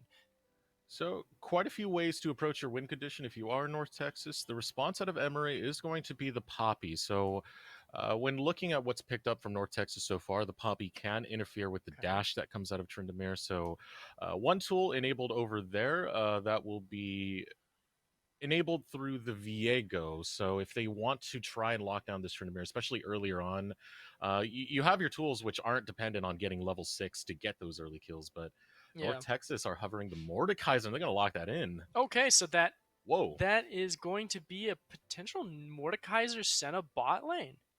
That might be a possibility, because I can see Tryndamere jungle and like Trundle top or Yeah. something like that. Like that might just be a thing of North Texas sort of doing a switcheroo and be like, okay, well, Trundle doesn't get dashed on, so Poppy's safeguard or safeguard presence is not going to be as great against that. So good trade there if you want to do that. And Tryndamere, not as fast of a jungler, but just having that comfort of being able to just power farm and play safe might just be what they need to get that hyperscaler online and going.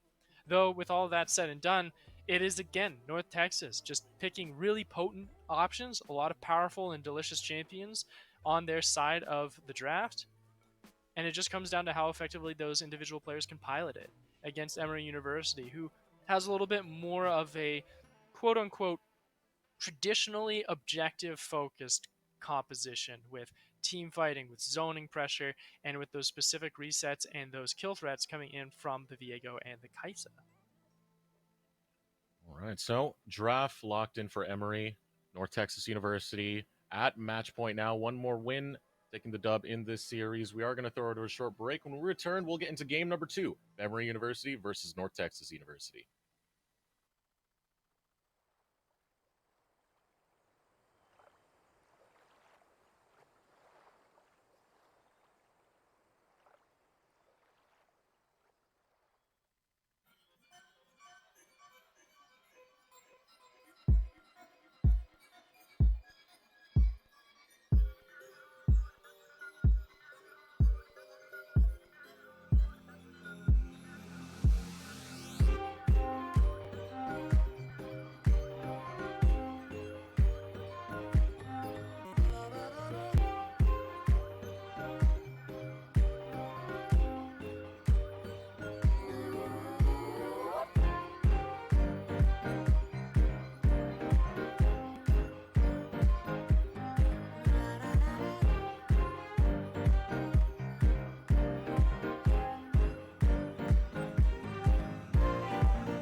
Welcome back to NACE Starleague, Emory University, University of North Texas. The latter of which we definitely got to start talking about because these lane assignments, Cole, we were wondering about them as the draft came in. It's going to be the Tryndamere in the mid lane with the Sen of Vigar in the bot.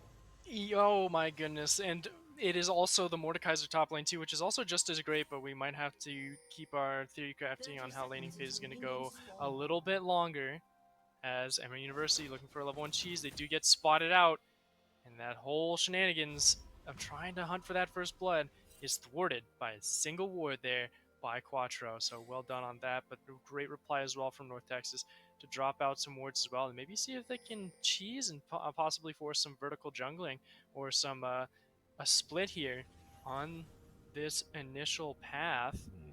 We gotta be very careful on where this all goes out. Our Kidman and Nick Vols are walking to this top side. They got that extra vision to check. They don't know what's going to happen. How's this 2v2 or 1v2 going to go? Walking in. This is a tough one to have to beat. Trundle's one of the best level 1 duelists you could have. They just pound away at poor Nick Lul's first blood going over to economics. And that's going to be a very big Trundle too. Lethal tempo on that Trundle as well is going to be forced away from the blue buff. But hey, you got first blood, you forced a TP and a flash. No summoners on the top side of the map. That's an overall win there for North Texas. And now as the lanes get settled and into their proper starting positions, we can talk a little bit of how that theory crafting is going out. I was talking about how squishy bot lane is now with Vigar and Senna, and we're getting it proven already with Quattro and Espada using Exhaust and Flash already. We're off to a wild start already. This is has at least the early stages of being a very bloody game with how much action they're already going at with each other.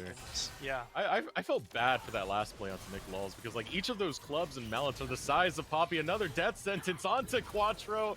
There's no way out of this. You already burnt your summoner spells. Law Million will pick up that kill bot lane. And I was talking about how going a squishy bot lane is a little bit of a red flag if you are trying to go this fasting Senna, which is what they are going for. Quattro is the one running the Senna this time around. 72 ounces is piloting the farming Vigar.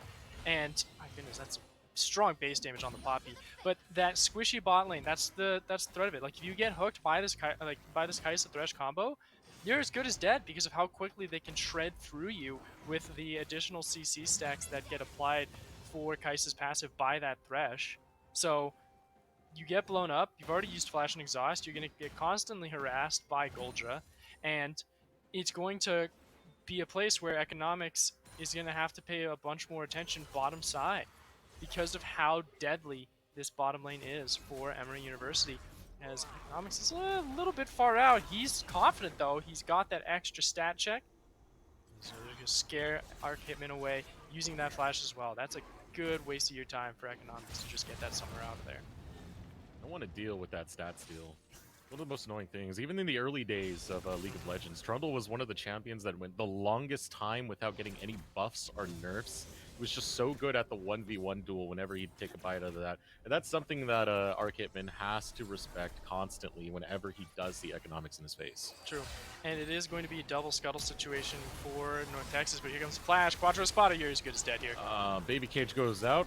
Sad for Quattro. He's going to die inside of it. Arc Hitman able to get a successful gank into the bot lane. Goldra grabbing the kill. Yeah, and I kind of understand the Vygar Senna lane in the sense of, oh, I can baby cage and sort of walk out, but when it's like flashed on top of, Hook can wait it out, Hook can fly in, flay a little bit, can sort of, the flay can actually get you from outside of the cage if he is a little bit clever with it. So there's a lot of ways to work around the defenses that North Texas's bot side has, so at this moment, it's just bad news bears here for North Texas's bot lane. They need to get these solo lanes online, and the problem is that those two solo lanes are hyperscalers. They don't want attention early. They want to slow and steady, and every single lane really is hyperscaling. So there's not any good option for economics to try and challenge and try and get some priority for. So at this point, 72 ounces looking in a painful position. Arc Hitman looking for the kill. Oh, that is so painful. There's no mana on 72 ounces, so he can't get the baby cage. Here comes the turret. It follows him with the lantern, so Quattro will get one kill avenged. As a 1-for-1 trade off of that tower dive. Good timing for Arc Hitman, though. Really watching that mana bar, knowing that the baby cage can't come up. Yeah, but it's also no stack being grabbed either. Nick Lowell's going to be taking a beating from Ryan Swartz as they trade blow for blow. A very painful noodle fight in that top side of the map between Poppy and Mordekaiser, because Poppy's base damages this early on are very, very annoying to deal with because of just the natural HP that you get from the Q spam. But you're not going to be around for long here in this top side. The whole crew coming up top to take down Nick Lulls. Walk away, Arc Hitman, Swami. Nothing they can do about it. A blast plan as the bros go out together. Taking up that win, evening this up 3-3 piece.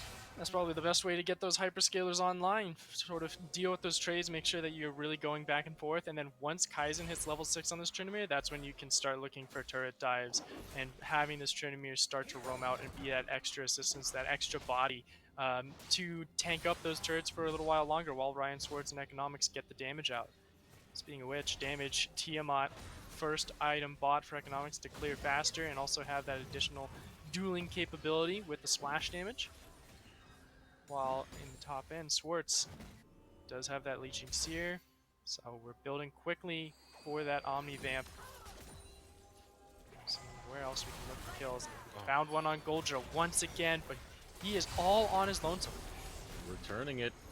Quattro, 72 ounces after Goldra. There is a great pillar to come out onto Goldra, but in time is going to be Arc Hitman flashing forward. Economics will still get the kill onto Goldra. Couple of shots onto Lawmillion. Economics backing up from Arc Hitman, who gets him snared. Economics will still be able to walk away. That AD still in the baby cage does work.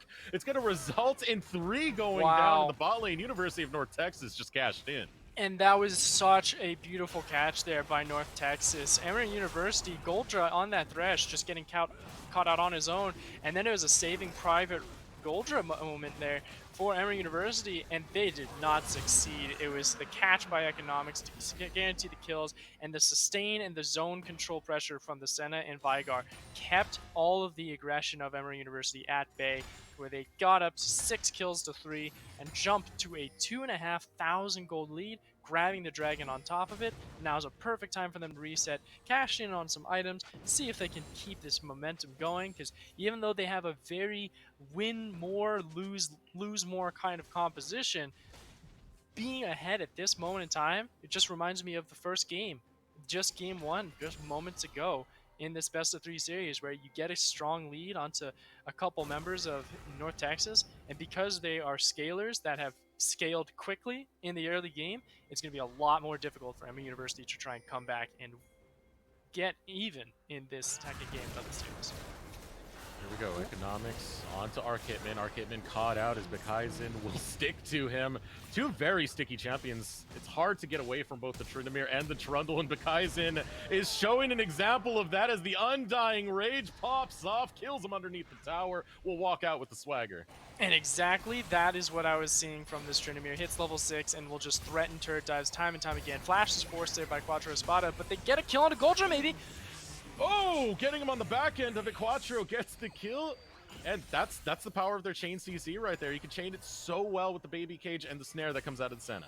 Yeah, and with that confidence that they had gotten from the catch on Goldra just 2 minutes ago, I feel like Emory University is now in shambles. They just sort of disconnected from each other. They are not trying to really sync up and do things together as a team, and it's very difficult for Emory University to try and find advances back in this. But here we go. Viego's on that backside. Can they get a kill here? But Lomillion is very low. This might be a 1-for-1 trade. Ooh, Killer Instinct comes in from Lomillion, will provide a shield, getting the shutdown. Lomillion starts to put his attention onto 72 ounces. The flash forward coming out from Arc Hitman, gets the stun onto 72 ounces as he waddles underneath the tower. Will be able to get to safety as he sets down the event horizon, but that still is a kill going the way of Emory University. Yeah, it's a 1-for-0 trade there in favor of Emory, and going over to Lomillion, who's 3-1 on this Kai'Sa. Went Berserker Greaves first, and he is looking to go a little bit of an AP focus here. Might try and get that Manamune a bit earlier, but I would be very interested to see if you go for that option so early on, 10 minutes into the game. It's taking some time to think about it, but you don't have that much time because that wave is going to be crashing right back onto your turret here because of how quickly Senna and Vigar can just throw these waves back in the other direction. It is going to be that Caulfield's Warhammer, 3 Caulfield's Warhammers on the side of Emory University respectively. So a lot of Manamoons are going to be built here in this second game for blue side as Rift Herald has been spawned. That turret is as good as gone, and North Texas is doing exactly what they need to get this game snowballing out of control in their favor. Oh, pure pain right here. The Undying Rage is going to be popped, but Arc Hitman has arrived to provide a snare, to provide some crowd control. Actually misses it, but still Squammy will be okay. He'll get the shutdown in time with a rocket to the face of Bekaizen.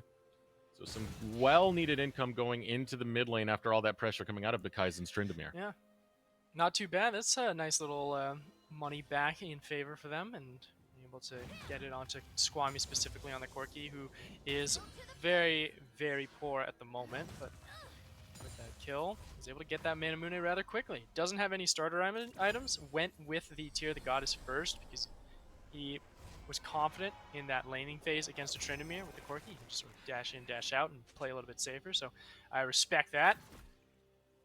Though, with this lead, now 3,500 gold in favor of North Texas. Dragon is spawning in a minute, and currently their positions are prioritizing in turret plates. They still got about 2.5 minutes for turret plates to cash in on, and they are doing just that, going to this top side, making sure that Quattro and 72 get as many turret plates as possible to really ramp up this Vigar and Senna kill squad combo, and then see if they can position down for this dragon. And I think this is enough. I'd say, you know what? See if you can try and squeeze out this third turret plate in the top end and then make a mad dash for this dragon, because you don't want to stay around too long, because things like this just might happen. Oh, here comes Arc Hitman. Does not get the stun. Oh, out comes oh, the no. root. The return fire so big from the Vigar. My lord, using the ultimate. That's the only thing that's going to provide an escape for Nick Lulz, but he got locked down before he could pop it. Still has enough time to get away, but goodness gracious, all that damage. Oh my goodness, straight into Everfrost grasp there by 72 ounces and obliterating Arc Hitman in the blink of an eye. Massive damage from this Vigar. Is sitting on 122 stacks already at 12 minutes in. That's almost like 10 stacks a minute, I'd feel like.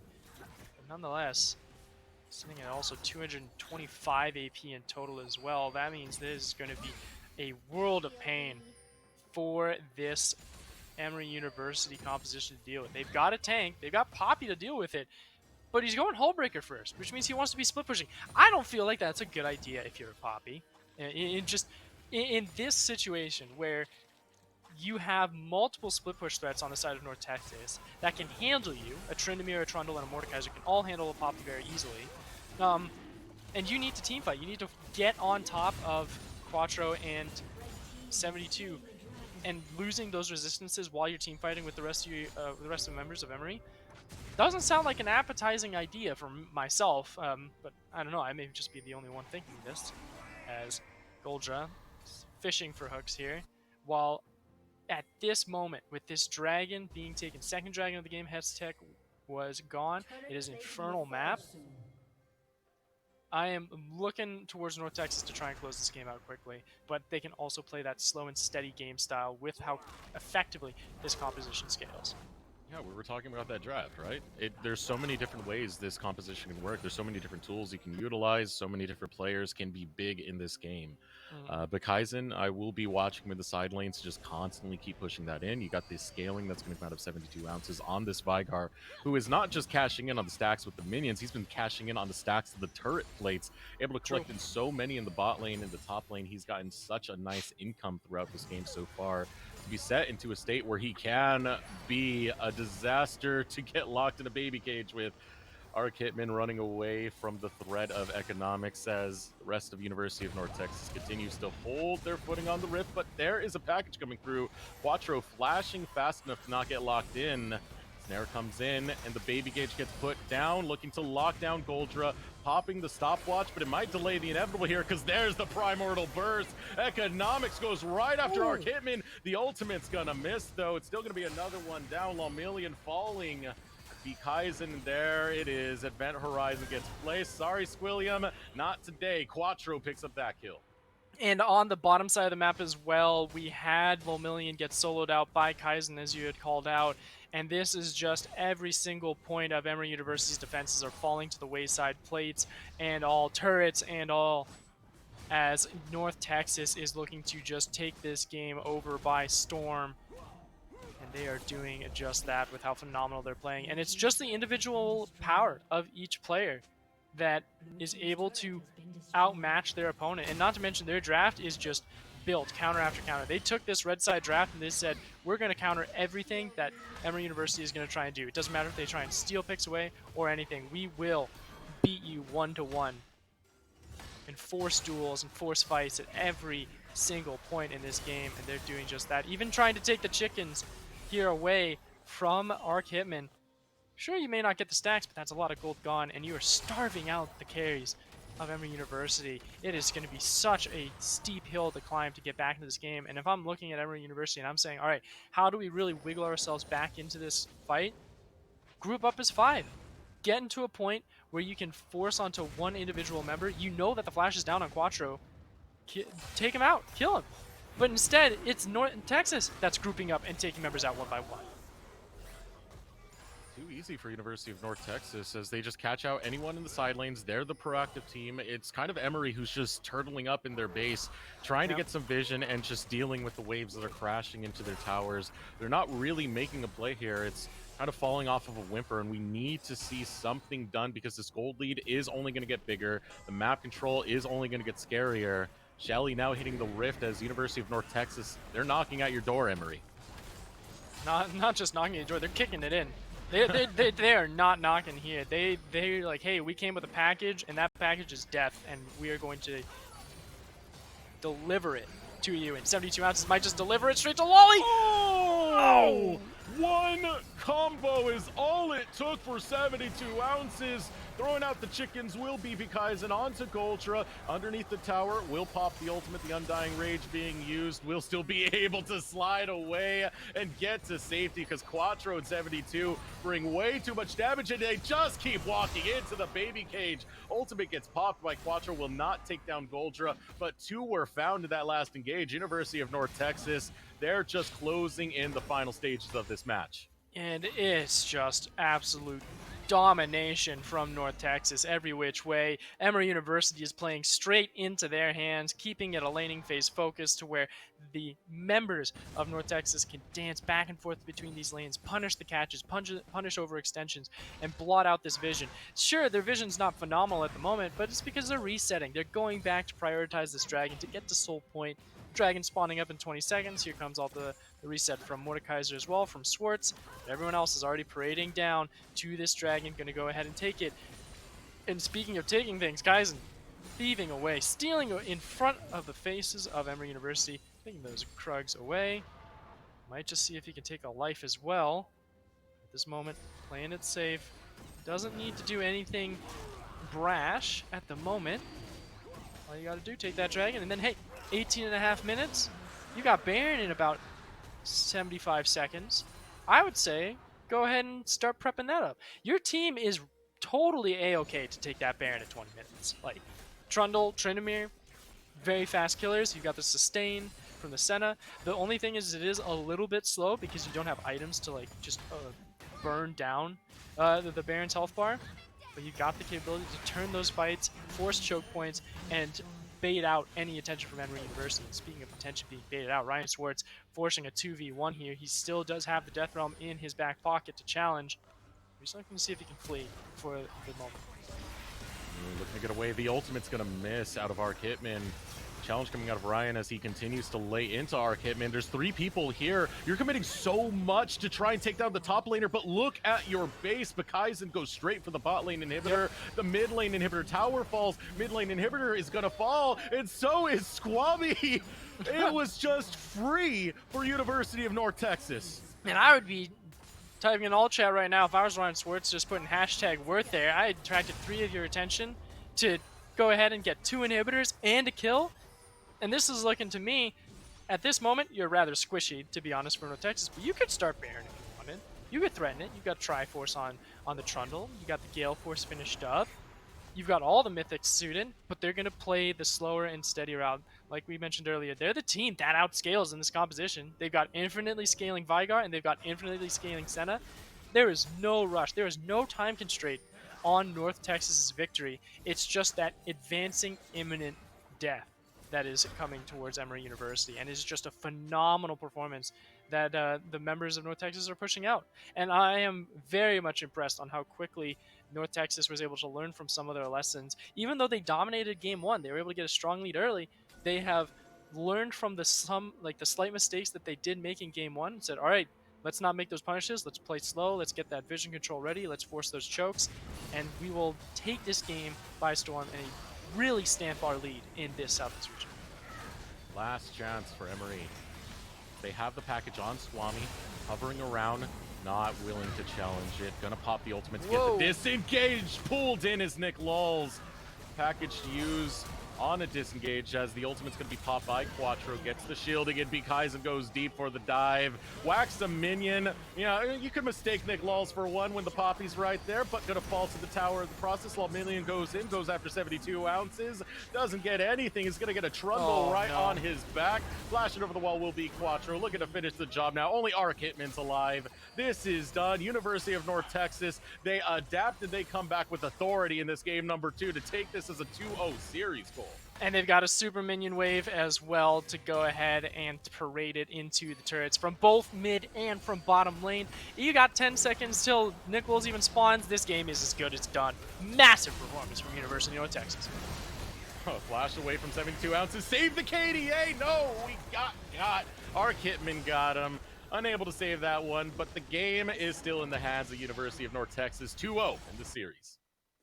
A phenomenal job.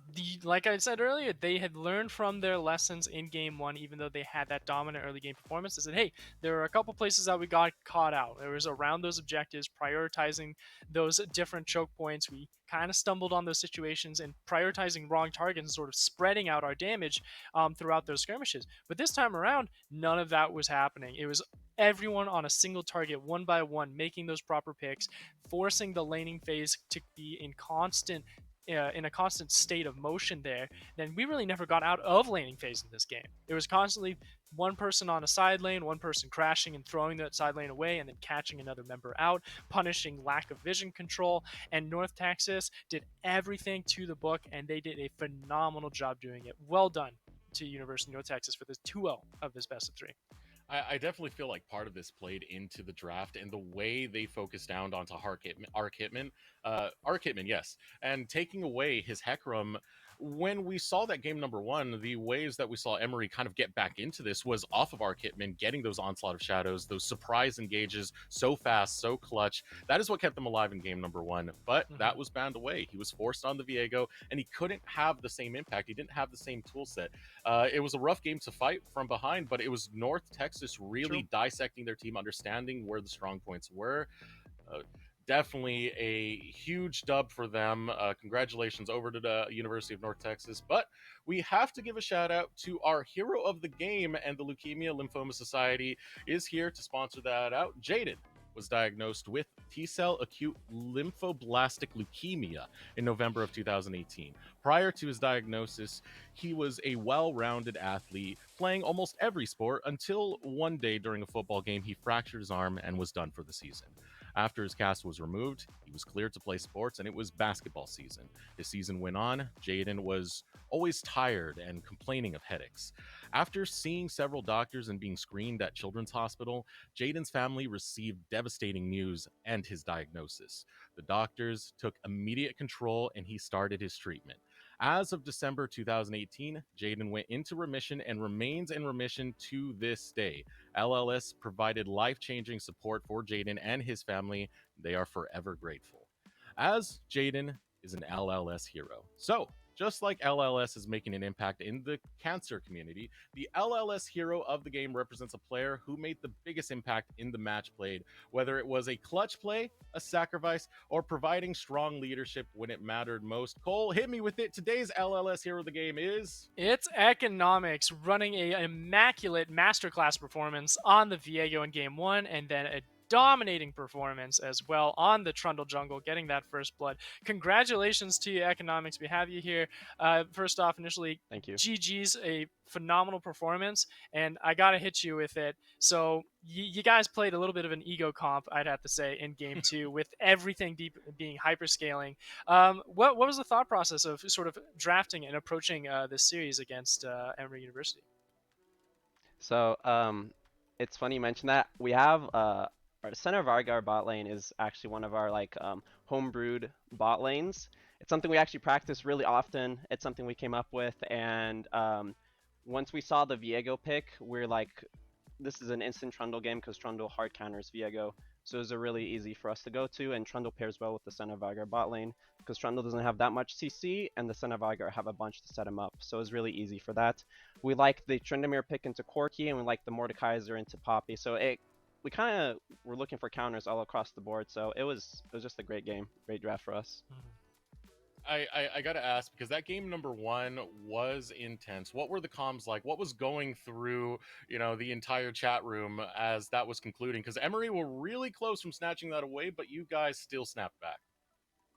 Yeah, so it was pretty insane. So the early game comms were like going ballistic. I was shouting out where Viego was, where Hecarim was across the map in the early game, trying to keep track, and the comms were going crazy early. Towards the mid game, we kind of died down a little bit, kind of lost a little bit of that energy, that juice that we started out with, and we didn't really press our advantages as much as we probably should have.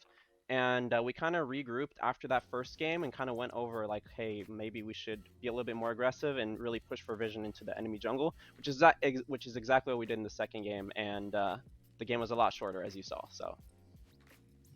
Well, and you were talking about how the break from game one to game two, you guys all got together and sort of re-collaborated on a new strategy approaching into that next game. So how is the team environment at North Texas?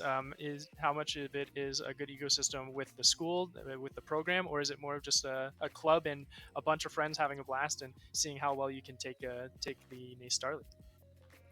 So our club has like 3 teams, and so we are actually pretty close with the university. We are in contact with a lot of the actual varsity players and some of the staff there, so we can reach out to any one of them if we ever need to. Now, the varsity staff or coaches don't actually coach us. If we ever want to reach out to them, we'd have to do so individually to get individual coaching.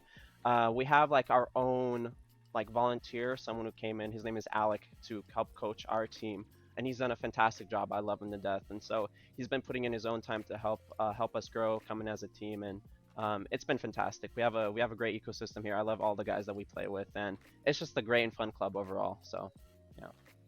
A good little shout out to Alec right there. But speaking of shout outs, is there anyone else you would like to shout out? Any sponsors, family, friends, anyone who has been with you on this journey? So I just want to shout out all my teammates: Raul, my top laner; Hui, my mid laner; Derek, my ADC; Aaron, my support. And I just want to shout out V, one of my close friends, helped me support me along through this journey. Thank you. All right. Well, thank you for joining us, Economics. Congrats on the win and advancing to 4-1 in the Swiss bracket, and we look forward to seeing more of your play in the future. Thank you. Have a good one, guys. All right, so fun to see. You had a Yeah. great performance in game number 1, and they adapted so well into that game number 2. So hats off to University of North Texas. We're going to take a moment to throw it over to short break as we get prepared for the second series of the day, and that is going to be Lakeland University versus Indiana East University. But before we do that, we do want to give one more shout out to our sponsor, and this sponsor is going to be AMD. Performance to rule your game and rule the league. We're so excited to have AMD as the official graphics card sponsor of NACE Starleague. Introducing the AMD Radeon RX 6000 series graphics card featuring the breakthrough AMD RDNA 2 architecture, engineered to deliver ultra high performance, ultra high resolution, and visually stunning gaming for all. With AMD and NACE Starleague, we are powering the next generation of gaming. Be sure to check out AMD at amd.com. We'll be right back.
Welcome back, everyone, to NACE Starleague. We're getting ready for our Midwest matchup of the day, but before we get into that, I have a question for you. Do you need a new gaming chair? Is your chair tired, old, or do you not have one at all to love and play in comfort with? Well, have you seen the new Mavix M4 chair yet? It's great, comes in 4 different colors, and with a fixed back reclining, dynamic variable lumbar support, and cooling Mavix mesh, you could even have a nap in this chair. It's that comfortable. NACE Starleague has teamed up with Mavix to offer one lucky viewer a new Mavix M4 chair each month that we're live on broadcast. All you have to do to enter is type in !Mavix space moment into the chat within the next 30 minutes for your chance to be our daily selected entrant. All daily entrants will then be entered into a monthly draw where one lucky winner will win a Mavix M4 chair. Full rules are available at cslesports.com. So, with that out of the way, with the lumbar support, with the chairs out of the way, I am done waiting. I am ready for the next one. Oh, Cole. Yes. Cole, you got one on display Yes. already. Thank you, Cole. Yeah, just wanted to show it off a little bit. I've been enjoying it quite a lot. And when you said you take naps in the chair, yeah, I've done that a couple times. We've had some late nights playing Lost Ark, so it's been a ride. But yes, nonetheless, to the matter of hand Destrix, second series of the day, that is, with the Midwest League, excuse me, is going to be a pretty interesting one for myself. Well, being a fan of Midwest and all, so let's just hop right into it. Yeah, so Lakeland University, Indiana University East. Both of these teams being 2-2 each. They've tasted defeat. They've had time to adjust. They've also gotten dubs. So going even, only one of them gonna break out from the pack. Yeah, and puns aside with the Muskies versus the Huskies, this is going to be an absolutely wild ride for us here. Like you said, 2-2 shows that the bracket of this region is very, very competitive, very, very close knit, and that is what makes it extremely interesting for me at least, because even though we see the series records, like yes, you've won 2 series, lost 2 series, the next big question, which we don't really get access to that much, is the victory series of like how those series play out. Like if it's a 2-0 sweep or if it's a 2-1, how do those series play out?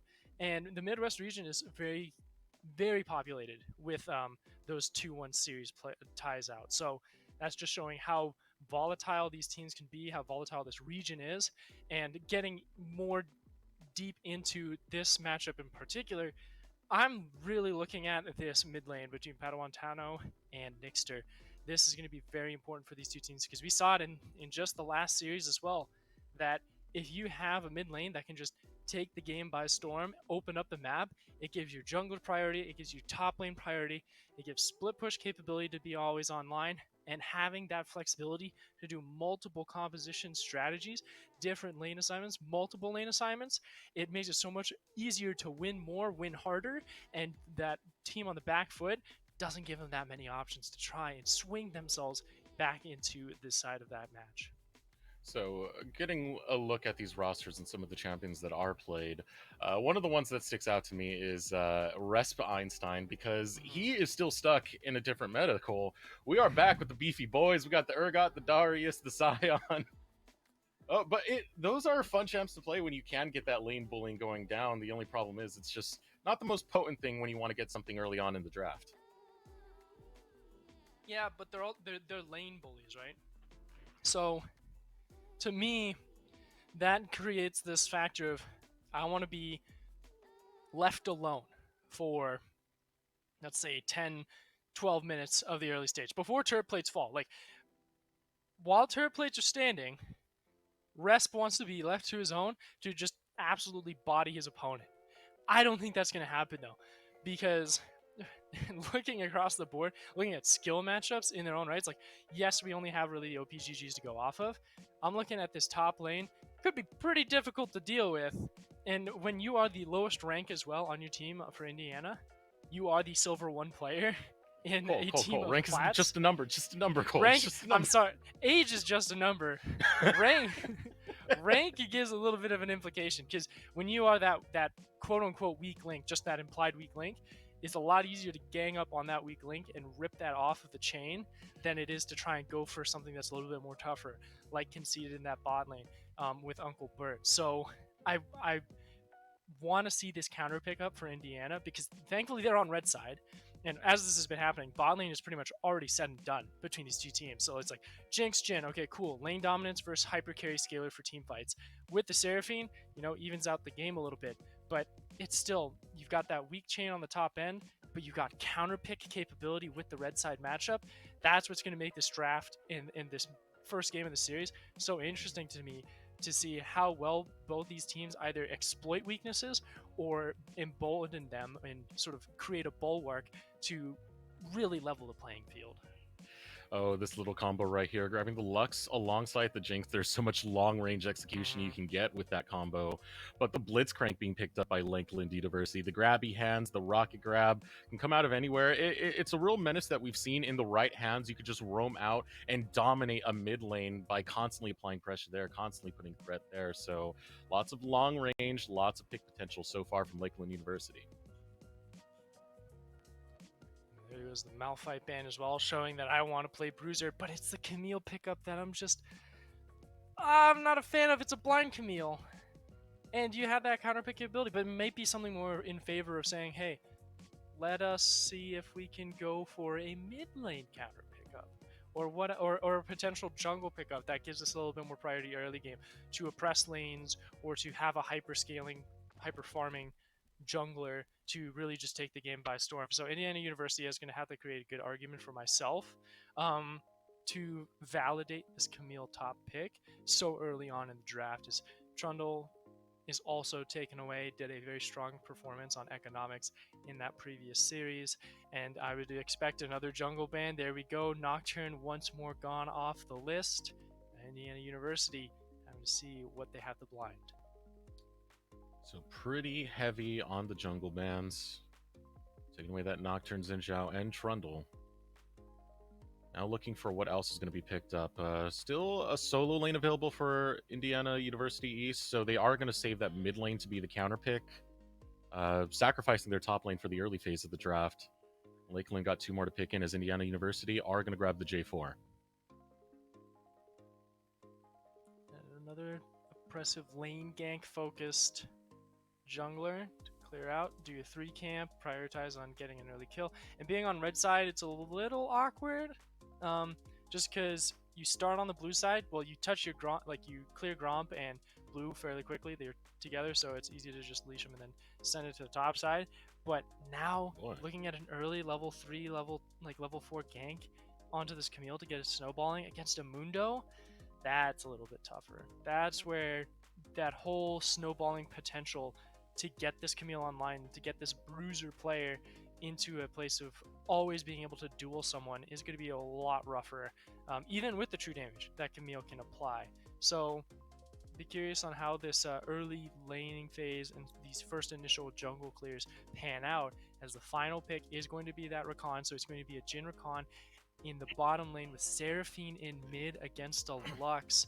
That Lux is going to be very happy being able to clear out quicker than Seraphine for the majority of the game, and can burst that mid laner if you get a catch. If Seraphine gets hit by any bindings, you're pretty much out of that lane, because Diana can be in the flank, in the pocket, and just blow you up immediately if you do get punished. So Indiana University, I like their composition in a sense of just blowing a game wide open if they are able to ensnare a lead, but they've got to play almost perfect. Yeah. If they get that lead, they can just walk on through. It's all about acquiring that in the first place, though, as they take on Lakeland University. We are going to take a moment to throw it over to short break. When we return, we will hit the rift for Lakeland University versus Indiana University East.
All right, welcome back to the Rift. NACE Starleague. One more little reminder to the Twitch chat. If you want to enter that raffle for the M4 Mavix share, go ahead and type !Mavix space moment. Now, Lakeland University taking on Indiana University East.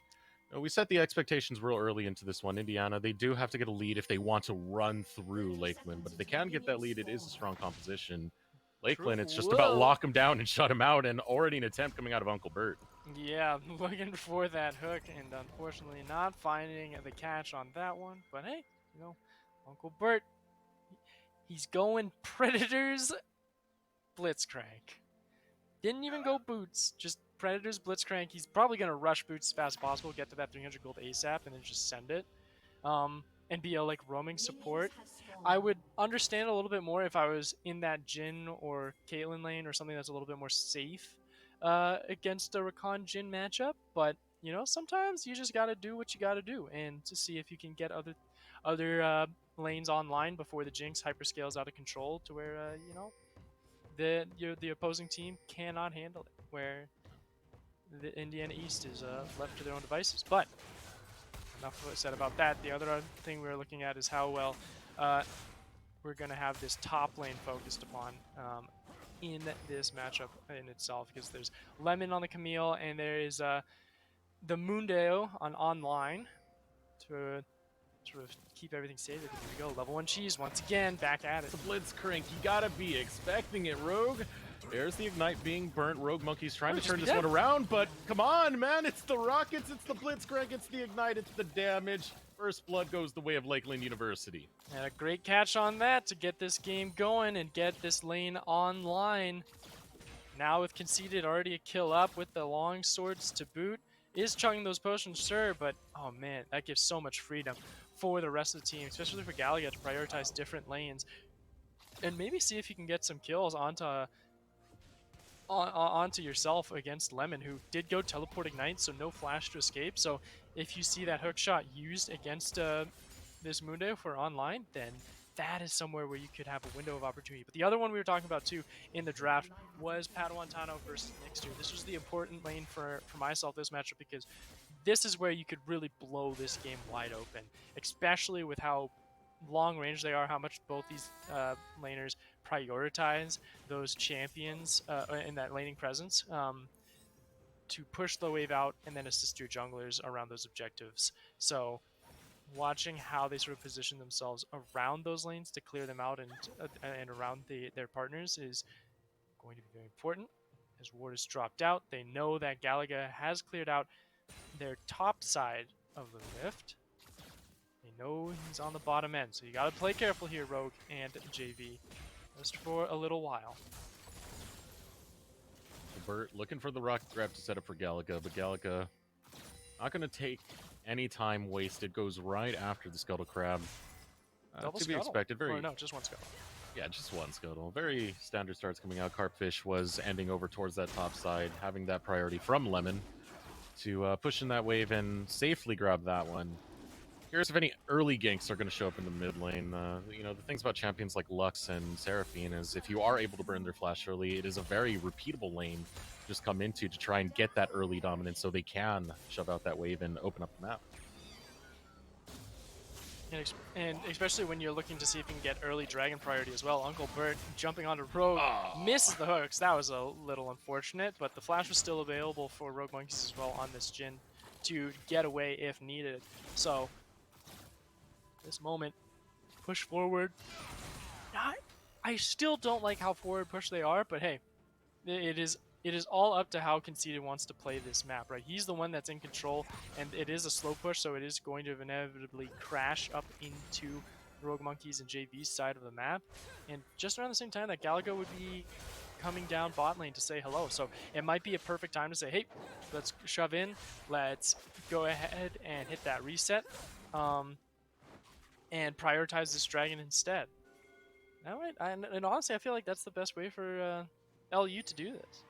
Just go ahead and prioritize this dragon. But the only problem is that they are spotted out. There is vision knowing that these roams are happening, and that there are situations that are being thought of for LU that Indiana East can thwart and disengage.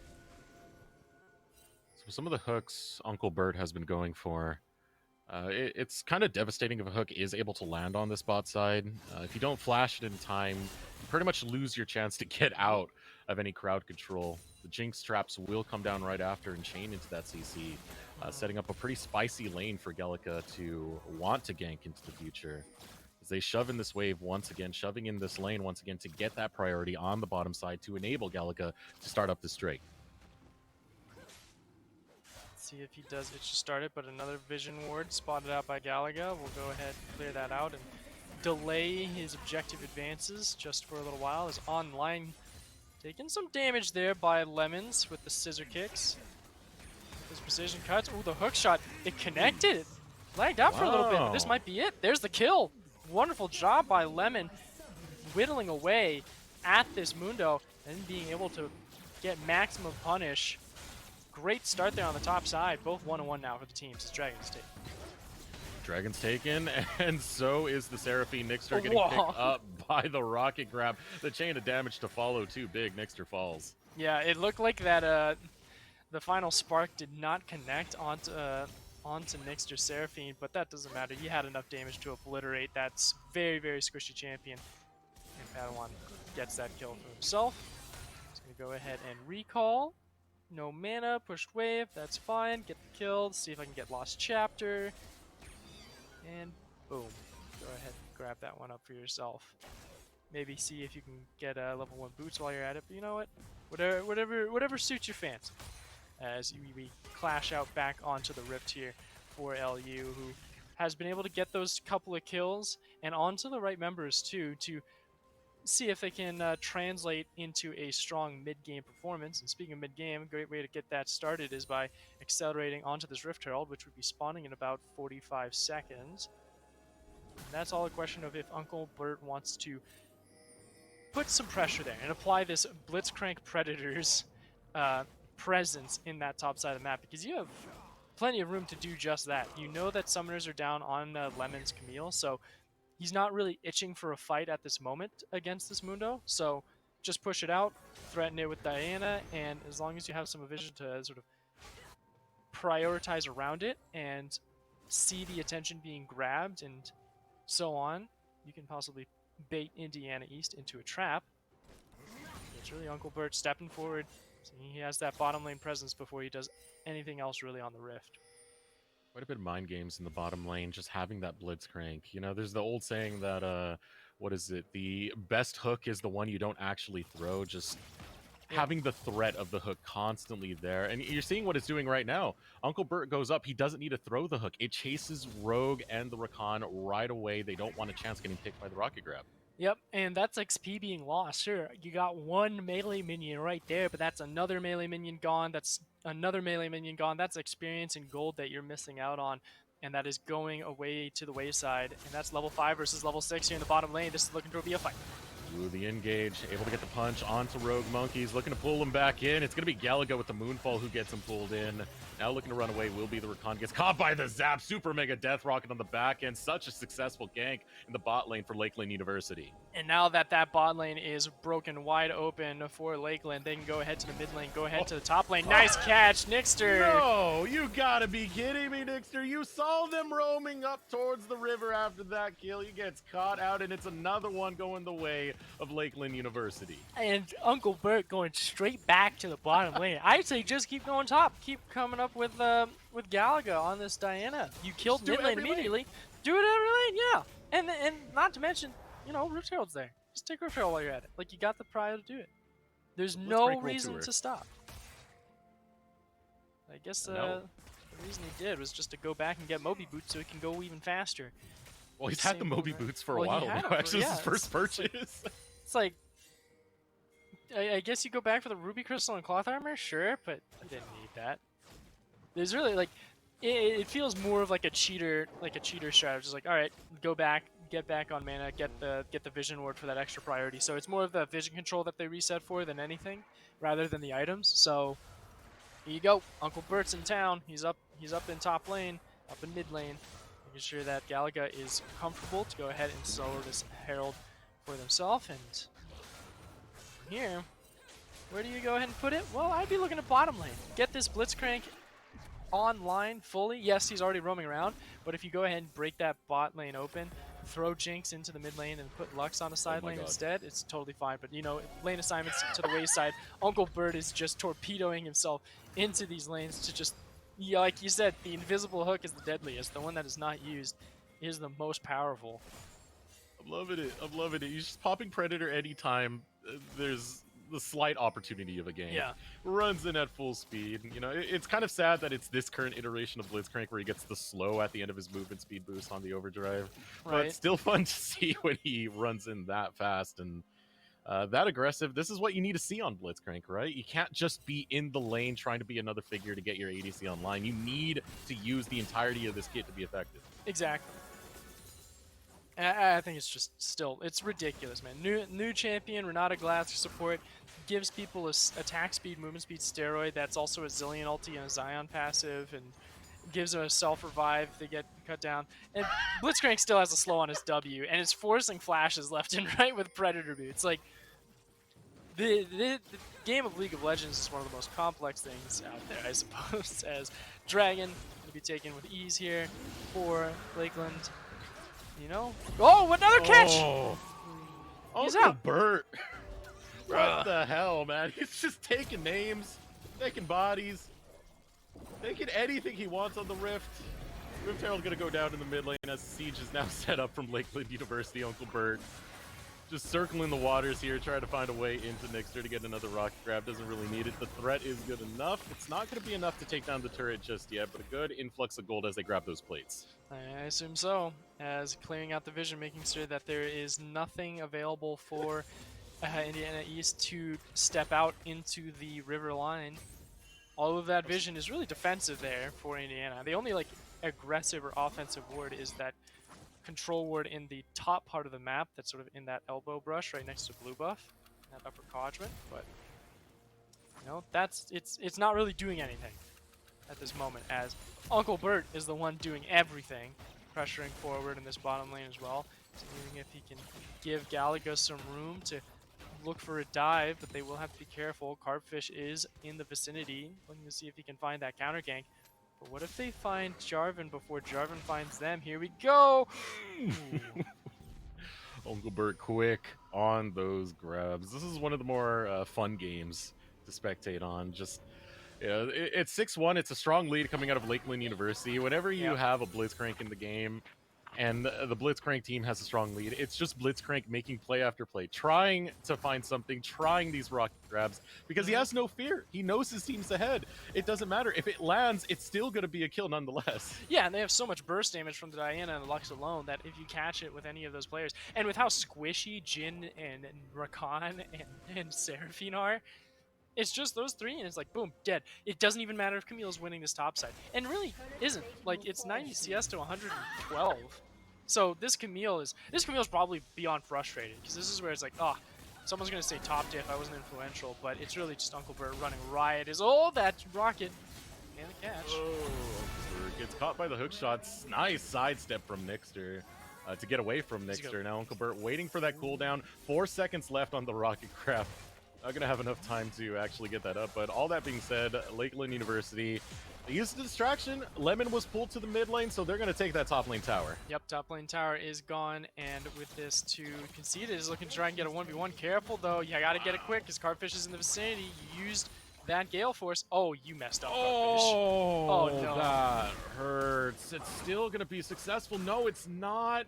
The flash is there, and Uncle Bert is in town. Scares them away. Get away from my marksman. Conceida's going to live, but man, does that hurt for Carpfish. Yeah, that is just unfortunate. If you got that flag and drag in, that would have been a dead Jinx by right.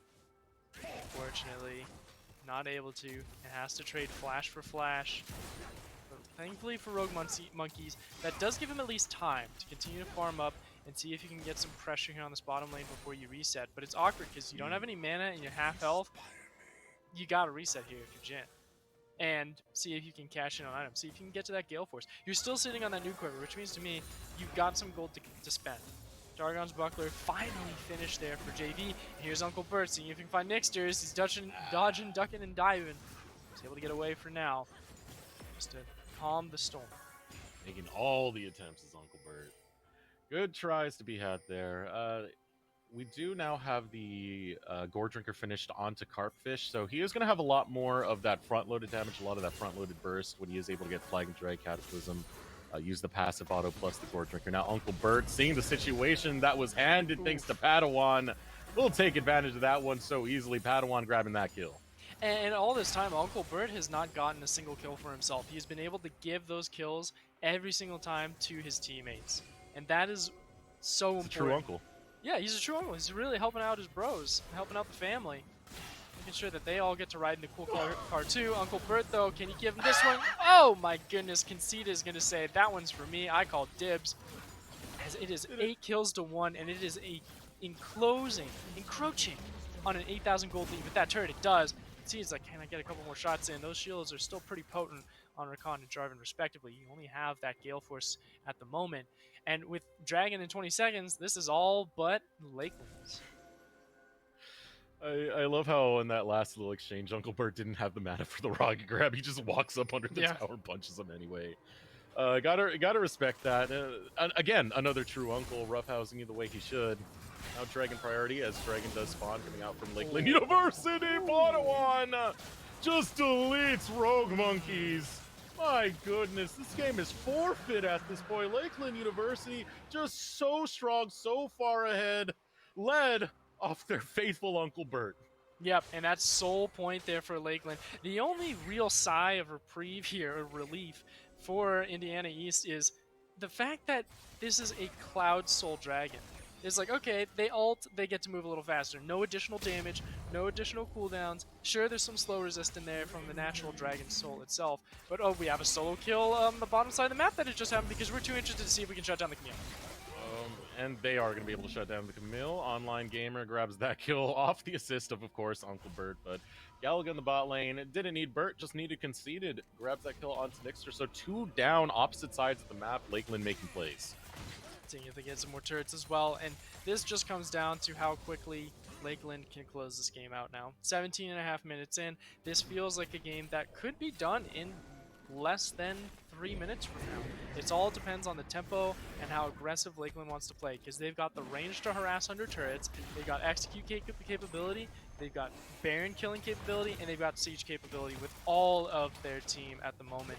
And with all of those different tools, we were talking about how versatile these teams can be in leads, and just missing hooks just by inches can really change how quickly, or just the general pace of the game for just a few moments. It's Indiana grappling, just scraping the bottom of the barrel for any chance of control in this game. And trying to find a way in, but when it's a 10k lead pre-20 minutes, there's not much you can do. Given the composition, we had talked about it earlier, they needed some sort of tangible lead to be able to run through Lakeland University. They weren't able to acquire that. They fell really early on, and the gold lead right now tells you the story of this game. Every single member ahead of the entirety of Indiana University East. Here on out. We'll see. Where's the next move for Lakeland? Baron is in a minute. They could try and set up vision for that and thwart out some picks and pressure their advantage in. They've got all the wards to go for it too. They've got a lot of scrying orbs up there. They got some control as well. Just dropped another vision ward in that little intersection bush at the chickens, pushing Carpfish away from his jungle camp. Very unfortunate, losing gold there. See, just a matter of time. It's just looking at like, all right, where's the next death? Like, where's the next kill going to be happening? Might be in this bottom lane actually. Could be Indiana looking to try and get this Mundo offline, but look who's coming. Look who's coming just around the corner. Oh, he's so fast. He's so fast. He's here. Uncle Bert will pop the ultimate, gets the rocket grab, and Online Gamer will finish off the job. Padawan unable to get an assist into that one, but it's that easy. It's that easy to take down a split pusher who's supposed to have agency, supposed to have presence in the side lane. It just can't happen because Uncle Bert will grab them and take them straight to the grave. Galaga, unstoppable. And just like that, they can make moments and movements to this Baron. They can go ahead and start up if they want. I would have to say with the speed that they can kill this Baron, Diana is well and tanky enough. And if they don't, well, Uncle Bert's also right there to help out if needed. He's going to go ahead and take up some hits as well. It's going to be a little bit slow because it is 4 members there, and it isn't full tank killing capability just yet. Like, you got the Nash's Tooth and the Gale Force from this Jinx, so it's in good hands. There's really no way to play it out. It's just, you know, it's slow. It's 20-minute Baron. It's whatever. Shrug it off, and with this Baron power play, you are at a 12,000 gold lead in Lakeland's court, and that's really all you need to succeed here. Recipe for success is built up. You got all the ingredients. Uncle Bert has showed you how to cook it. He's got the lamb sauce ready. Just throw it in the oven, set it to 350, wait 3 minutes. This game is 21 minutes so far. I think it's a little bit overcooked, Cole. You know, well, 3 more minutes, as it is. You see, it's 24 minutes in total, all right? That or 24 to 30 minutes. Like, if this game goes beyond 30 minutes, we have a problem, and we need to talk, because Uncle Bert is messing around, having too much fun on the Rift. He is. He has a 2-level lead on top of the Rakan. Funny to watch. Getting a look at the overall state of the game, it's actually a 2-level lead from Gallica in comparison to Carpfish, who has to flag and drag away, being denied so many resources as this jungle just belongs to Lakeland University. They go from camp to camp, making sure he can't stay alive. Oh. Whoa, over the wall with Nixter on that final spark. My goodness, that's insane. Just so much damage and perfect migration down to the bottom lane as well. We got all members here to go ahead and force this turret. Or some more threatens here. Uncle Bert very up front, but he's confident he can do it. He's got Padawan in his back pocket. Galaxy says, it's okay, I'll get sold, don't worry about it. And just like that, Uncle Bert and the rest of Lakeland University break through the turtle defenses of Indiana East in the bottom lane, take this inhibitor, and with these resets, they can go ahead and transition straight back to mid lane. Uncle Bert will tank up a couple turret shots for the boys. Conceded as well, taking a hit. You know, yeah, just take it up. Just walk through it. Don't worry about it. Catch that wave. You can heal up, Mundo. You're fine. As they go and try and position. Gale roll. Indiana East. There's a ward over that wall. Coming in, Lemons just gets destroyed, even with the ultimatum, couldn't do anything. Carp comes in with Cataclysm, but he's the one that's locked in with Lakeland as Gallica goes deep, gets the double, Rogue chases him down. Hey, it's 1 kill, that's morale right there for Indiana University East, but it is going to be the game for Lakeland University. And it's 4 kills for 1, 19 kills to 2 in total, and that is a 16,000 gold lead. And this is done and dusted. 23 minutes and 15 seconds, Lakeland University. I said that this region was close. Lakeland is oceans away.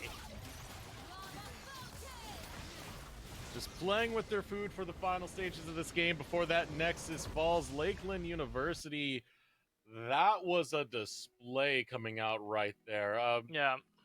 From pretty much every player, but the one that, you know, I'm going to talk about him, like Uncle Bert.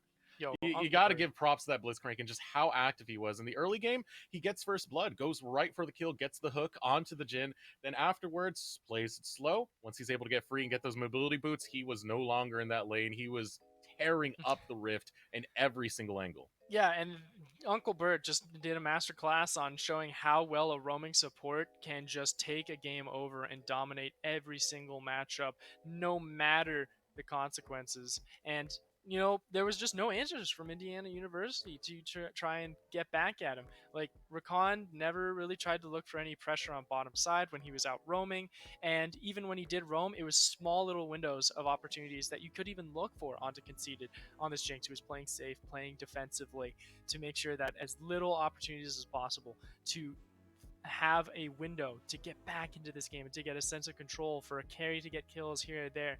And Indiana was just sort of left without any options, and they were scrambling for choices, and they couldn't find any within the small time of 23 minutes to get back into that game. So very well done there by Lakeland University, and we'll see if they can perform even better going into game 2, see if they can get it even better quick of a cooking time.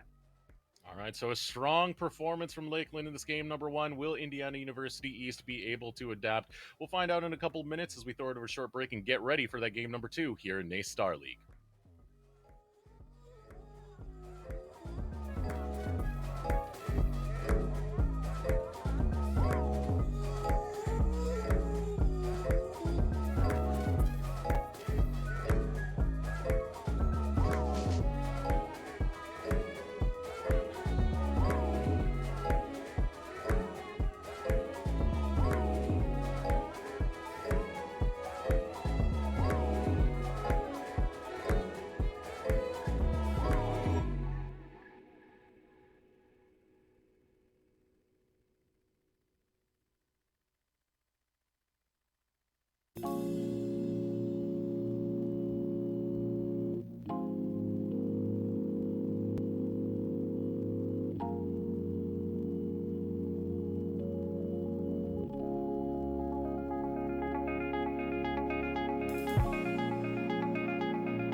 Welcome back to NACE Star League. My goodness, Cole, my goodness. We have a spicy day. If it's not going to be the longest game in the history, it's just going to be a straight up stomp. 40 minutes, 20 minutes, there's no little middle ground here. Yeah, and the Speed Demon Uncle Bert on that Blitzcrank really set a great record lap time here for Game 1s of a best of 3 series here for NACE Star League. And honestly, I would be very very excited to see if he's going to try and challenge for that again and see if he can get an even quicker time. But that is very difficult to do in a series like this because it's somewhere where Indiana East see that kind of domination, that performance play. It's like, all right, that Blitzcrank, you're not getting that. And if you do, that is probably one of the biggest fumbles and biggest mistakes that a team could provide or give you in a series format like this. So at this point, there's like not much else to really like be critical of outside of how Indiana like sort of reacts and approaches the domination that had happened in game one and how they sort of like appropriate their new compositions to prepare for the oncoming story that is Lakeland, because they showed very little weaknesses. Sure, there's the Camille versus the Mundo, that one kill that happened in the top side there early on, because that is a matchup that Camille can win and can temper very, very easily. And for the side of the other kill, which was literally just there because, they dived underneath your turret for a solid 25 seconds. So it was more of a mercy donation rather than anything else. So literally only having one official quote unquote kill that is advantageous to your team in that 23-minute game, not a lot of errors you can really try and exploit when it comes down to those kind of statistics. Yeah, it's hard to give a good viewpoint of where you could really fix this up when it felt so demoralizing, when it felt so just dragged on through the mud. It felt like uh, it's still not over. We've had many situations where we've seen stomps like this and teams be able to adjust and evaluate. But anything could really happen when it comes to collegiate scene. As we do get ready for this game to draft, we want to give a shout out to one of our sponsors. This is going to be Corsair. Corsair is a leading global developer and manufacturer of high performance gear and technology for gamers, content creators, and PC enthusiasts. From award winning PC components and peripherals to premium streaming equipment and smart ambient lighting, Corsair delivers a full ecosystem of products that work together to enable everyone, from casual gamers to committed professionals, to perform at their very best. So give a look out for Corsair and some of the peripherals they have and see if they land onto your desk. But land onto the draft now as we shape up how Lakeland should view this. Indiana East University should view this next draft. They are going to be on blue side this time, so they will have first pick priority. Again, their first draft, we had it was something where they needed some sort of value to get going, to get a lead, to be able to contest with Lakeland.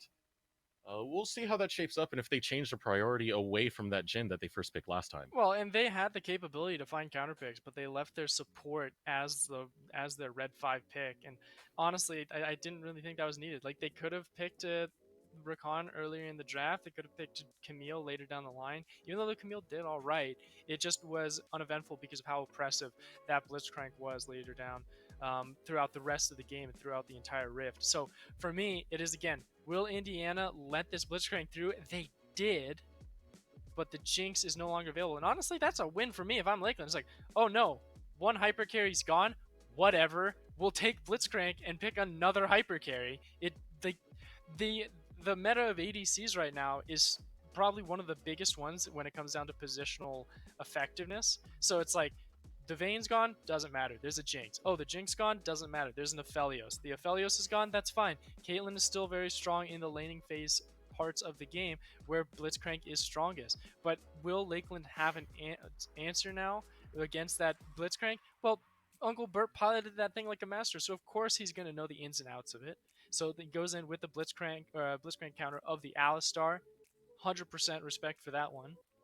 So throughout all of this, I still think this is a better overall start to the draft for Lakeland than it is for Indiana, because you just gave over a counter pick, and then two, a very strong hyper carry for the side of Lakeland University, and a very notorious side of that, because there's just so many other options that you could have picked up here, and I'm not really in favor of what Indiana's doing right now. They have to give me a very solid second half of the draft to convince me of a game plan that they have to set out to get this to a game 3. This is a very by the books draft, very old school draft. I feel like just grabbing the Alistair as the hard counter to the Blitzcrank, because if the Alistair gets grabbed while your engager is in now the middle of the team, Kaisa already having some inherent synergy in the previous seasons with Alistair, they used to be a prime combo to take. Now Indiana University, they are going to take some momentum with the Graves for the power farming, as well as the safety of the Ezreal to allow this Blitzcrank to roam out of lane and not have to worry too much about that Ezreal being alone. Yeah, but I would be a little worried anyways, because it's not about the question of being left alone. It's being left alone and being matched as well, because that Alistar has the capability to match this Blitzcrank, because you allow that Ezreal to be in that safe lane.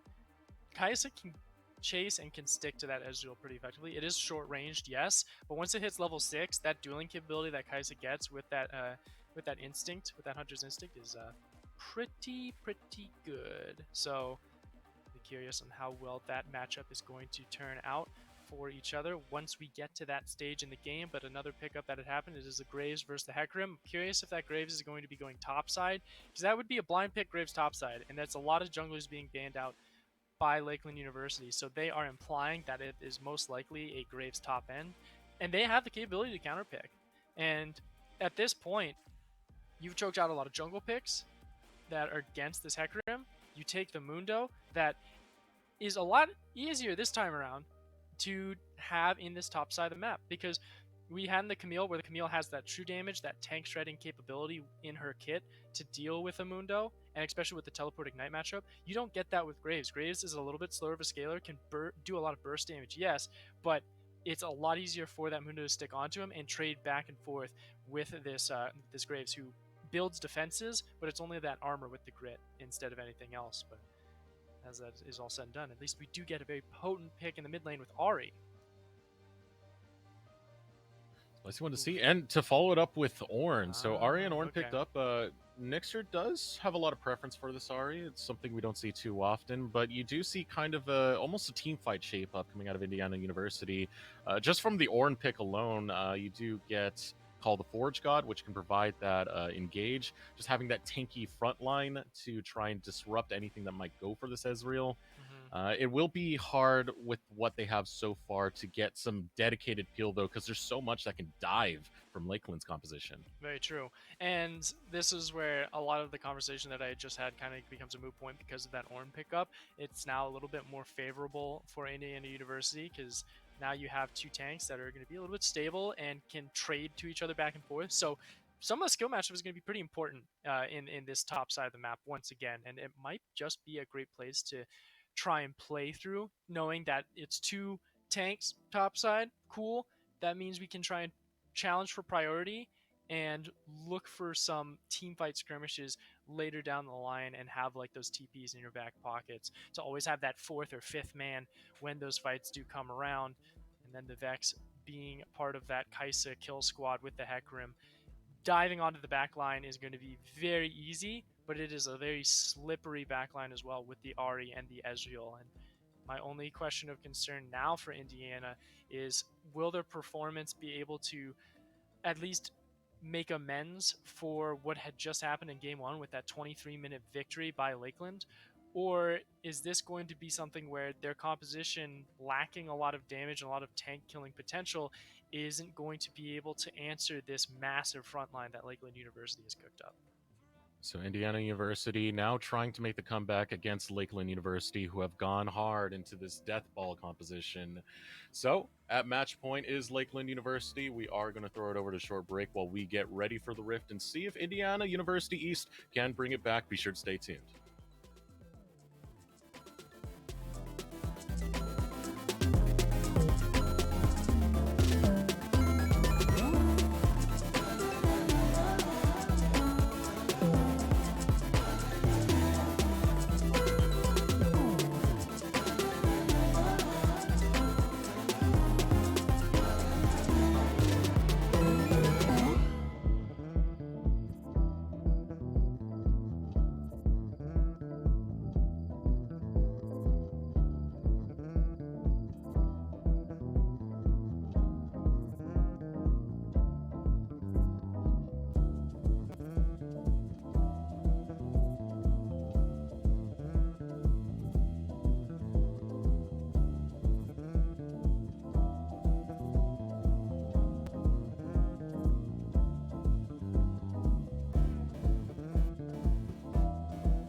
All right, welcome back to the Rift. NACE Starleague, Indiana University East versus Lakeland University.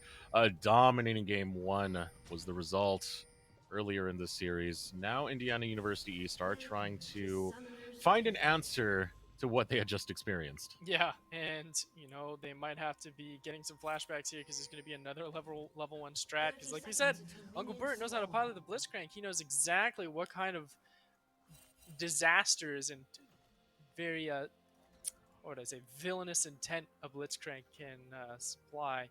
But no level one from JV's Blitzcrank.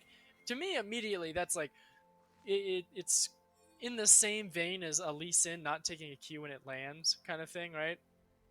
Or even a Vex, or not pressing Thresh Lantern when Thresh obviously gave it to you to escape. You just flash out. It's like those kind of habits.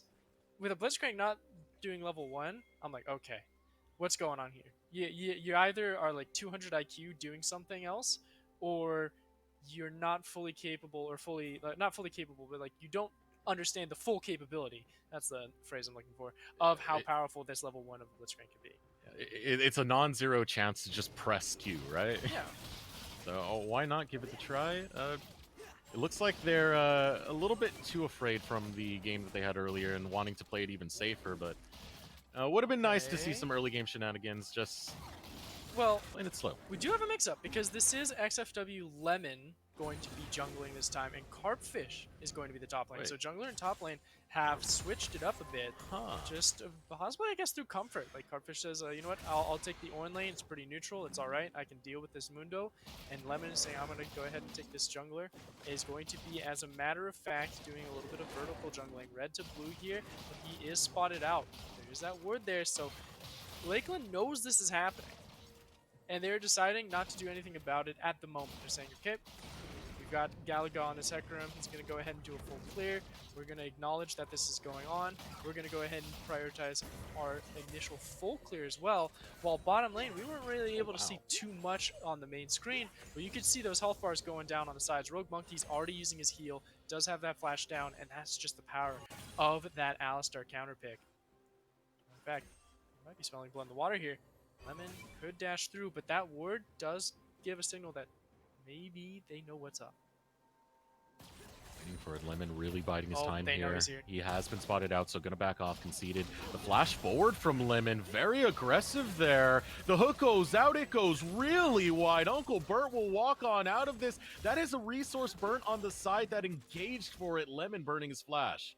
Yeah, but that's also that heal gone away from conceded. So pretty much this bottom lane for Indiana and Lakeland, respectively, have no summoners available to try and challenge once again. Yes, there's the Ignite and the Flash on Rogue Monkeys and JP respectively as well. But with how that they're playing this map, with how they're playing this lane, they're not going to be really a full effect. But speaking of effectiveness, Padawan and Nixter going blow for blow in this mid lane. That's the power of how Vex can neutralize lane matchups and trade back and forth, and how powerful Ari is now with those changes. Kind of feels like Ari was the original Vex, no? He's jumping In a around the way, place, yeah. got the triple dash, assassinating. She just didn't have the damage or the shielding / the sustain to really make a massive effect later on, so it didn't scale as effectively, but Vex scales really, really well. It has that dive capability from out of nowhere, so we'll have to see how well Padawan and Nixter can sort of transition their performance in the lane to their performance in mid and late game around those objectives and around those team fights. You got to be very sneaky, have some vision control around it. But speaking of sneaky, a nice flash dodge. Nixter might just die here from Ignite, but he's got some of the healing It's from that taking... Q.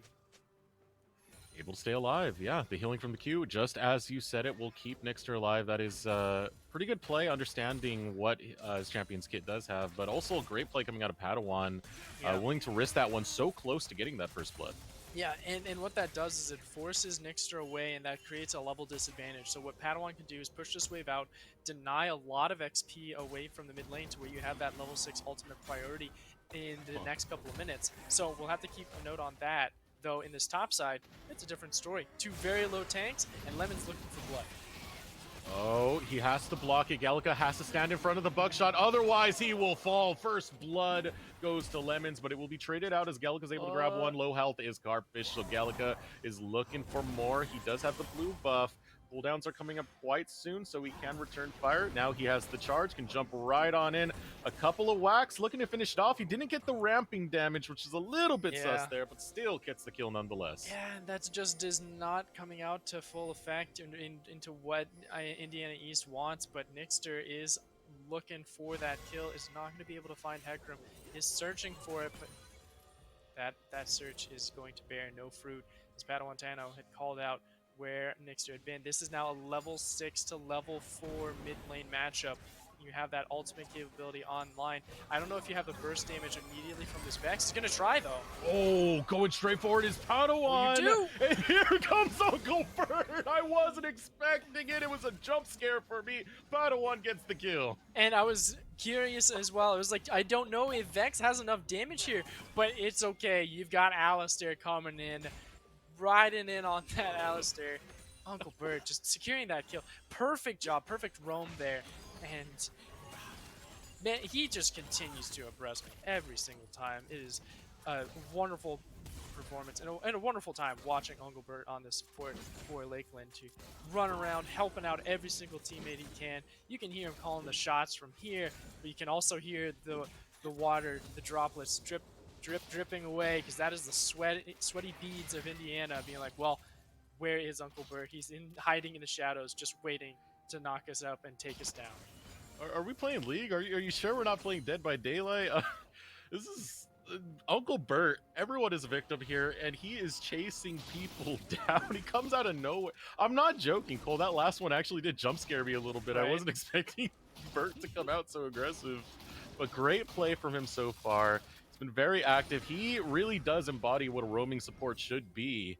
He starts roaming out again into the river, trying to set up something towards the mid lane. You can see the pings coming out from Uncle Bert over there, but sadly walking into a ward. Yeah, and unfortunately the sweeper did sort of decayed immediately, so wasn't able to get that full ward, but control ward just jumped down, so Padawan says, don't worry, I got you. We got complete control of this bottom river, as level 6s are now hitting out for both Nixter and Carpfish. So we've got some solo lane potential once again. But that means that it's a team fighting composition that wants to be a little bit more scrappy with the Orange to sort of create chaos amongst the ranks of Lakeland University. But that means you got to get out of this laning phase. You got to get out and get into the team fight scenarios around objectives, which means pushing out waves, teleporting to fights. You can't really do that when you're getting beat up by this Mundo. Oh, a hard miss on the Call to Forge God. Online Gamer really playing around, just walking around and making it hard to get the directional on where to charge the Call to Forge God. Now Lemon's going to stalk over on this top side, but he's got a 2-level deficit. He's not going to get a kill up here. He's still going to try for it as the Cleaver comes out, pushes Lemon back. Lemon just going to flash over the wall. Actually, yeah, he might be able to grab it here. We'll chase him down and get the final buckshots. That's going to be the kill. Online Gamer taking a path where Lemon was able to get that punish. Yeah, Lemon was just punishing Online Gamer for overextending and overstaying after that fight. Because, like, where Carpfish died on that Ornn, perfect place for this Mundo to go back, recall, have the wave frozen, but we're going to have to hold that point as Rogue Monkeys is obliterated. Uncle Bert at it again. Put the Ignite down. Uncle Bert's a beast.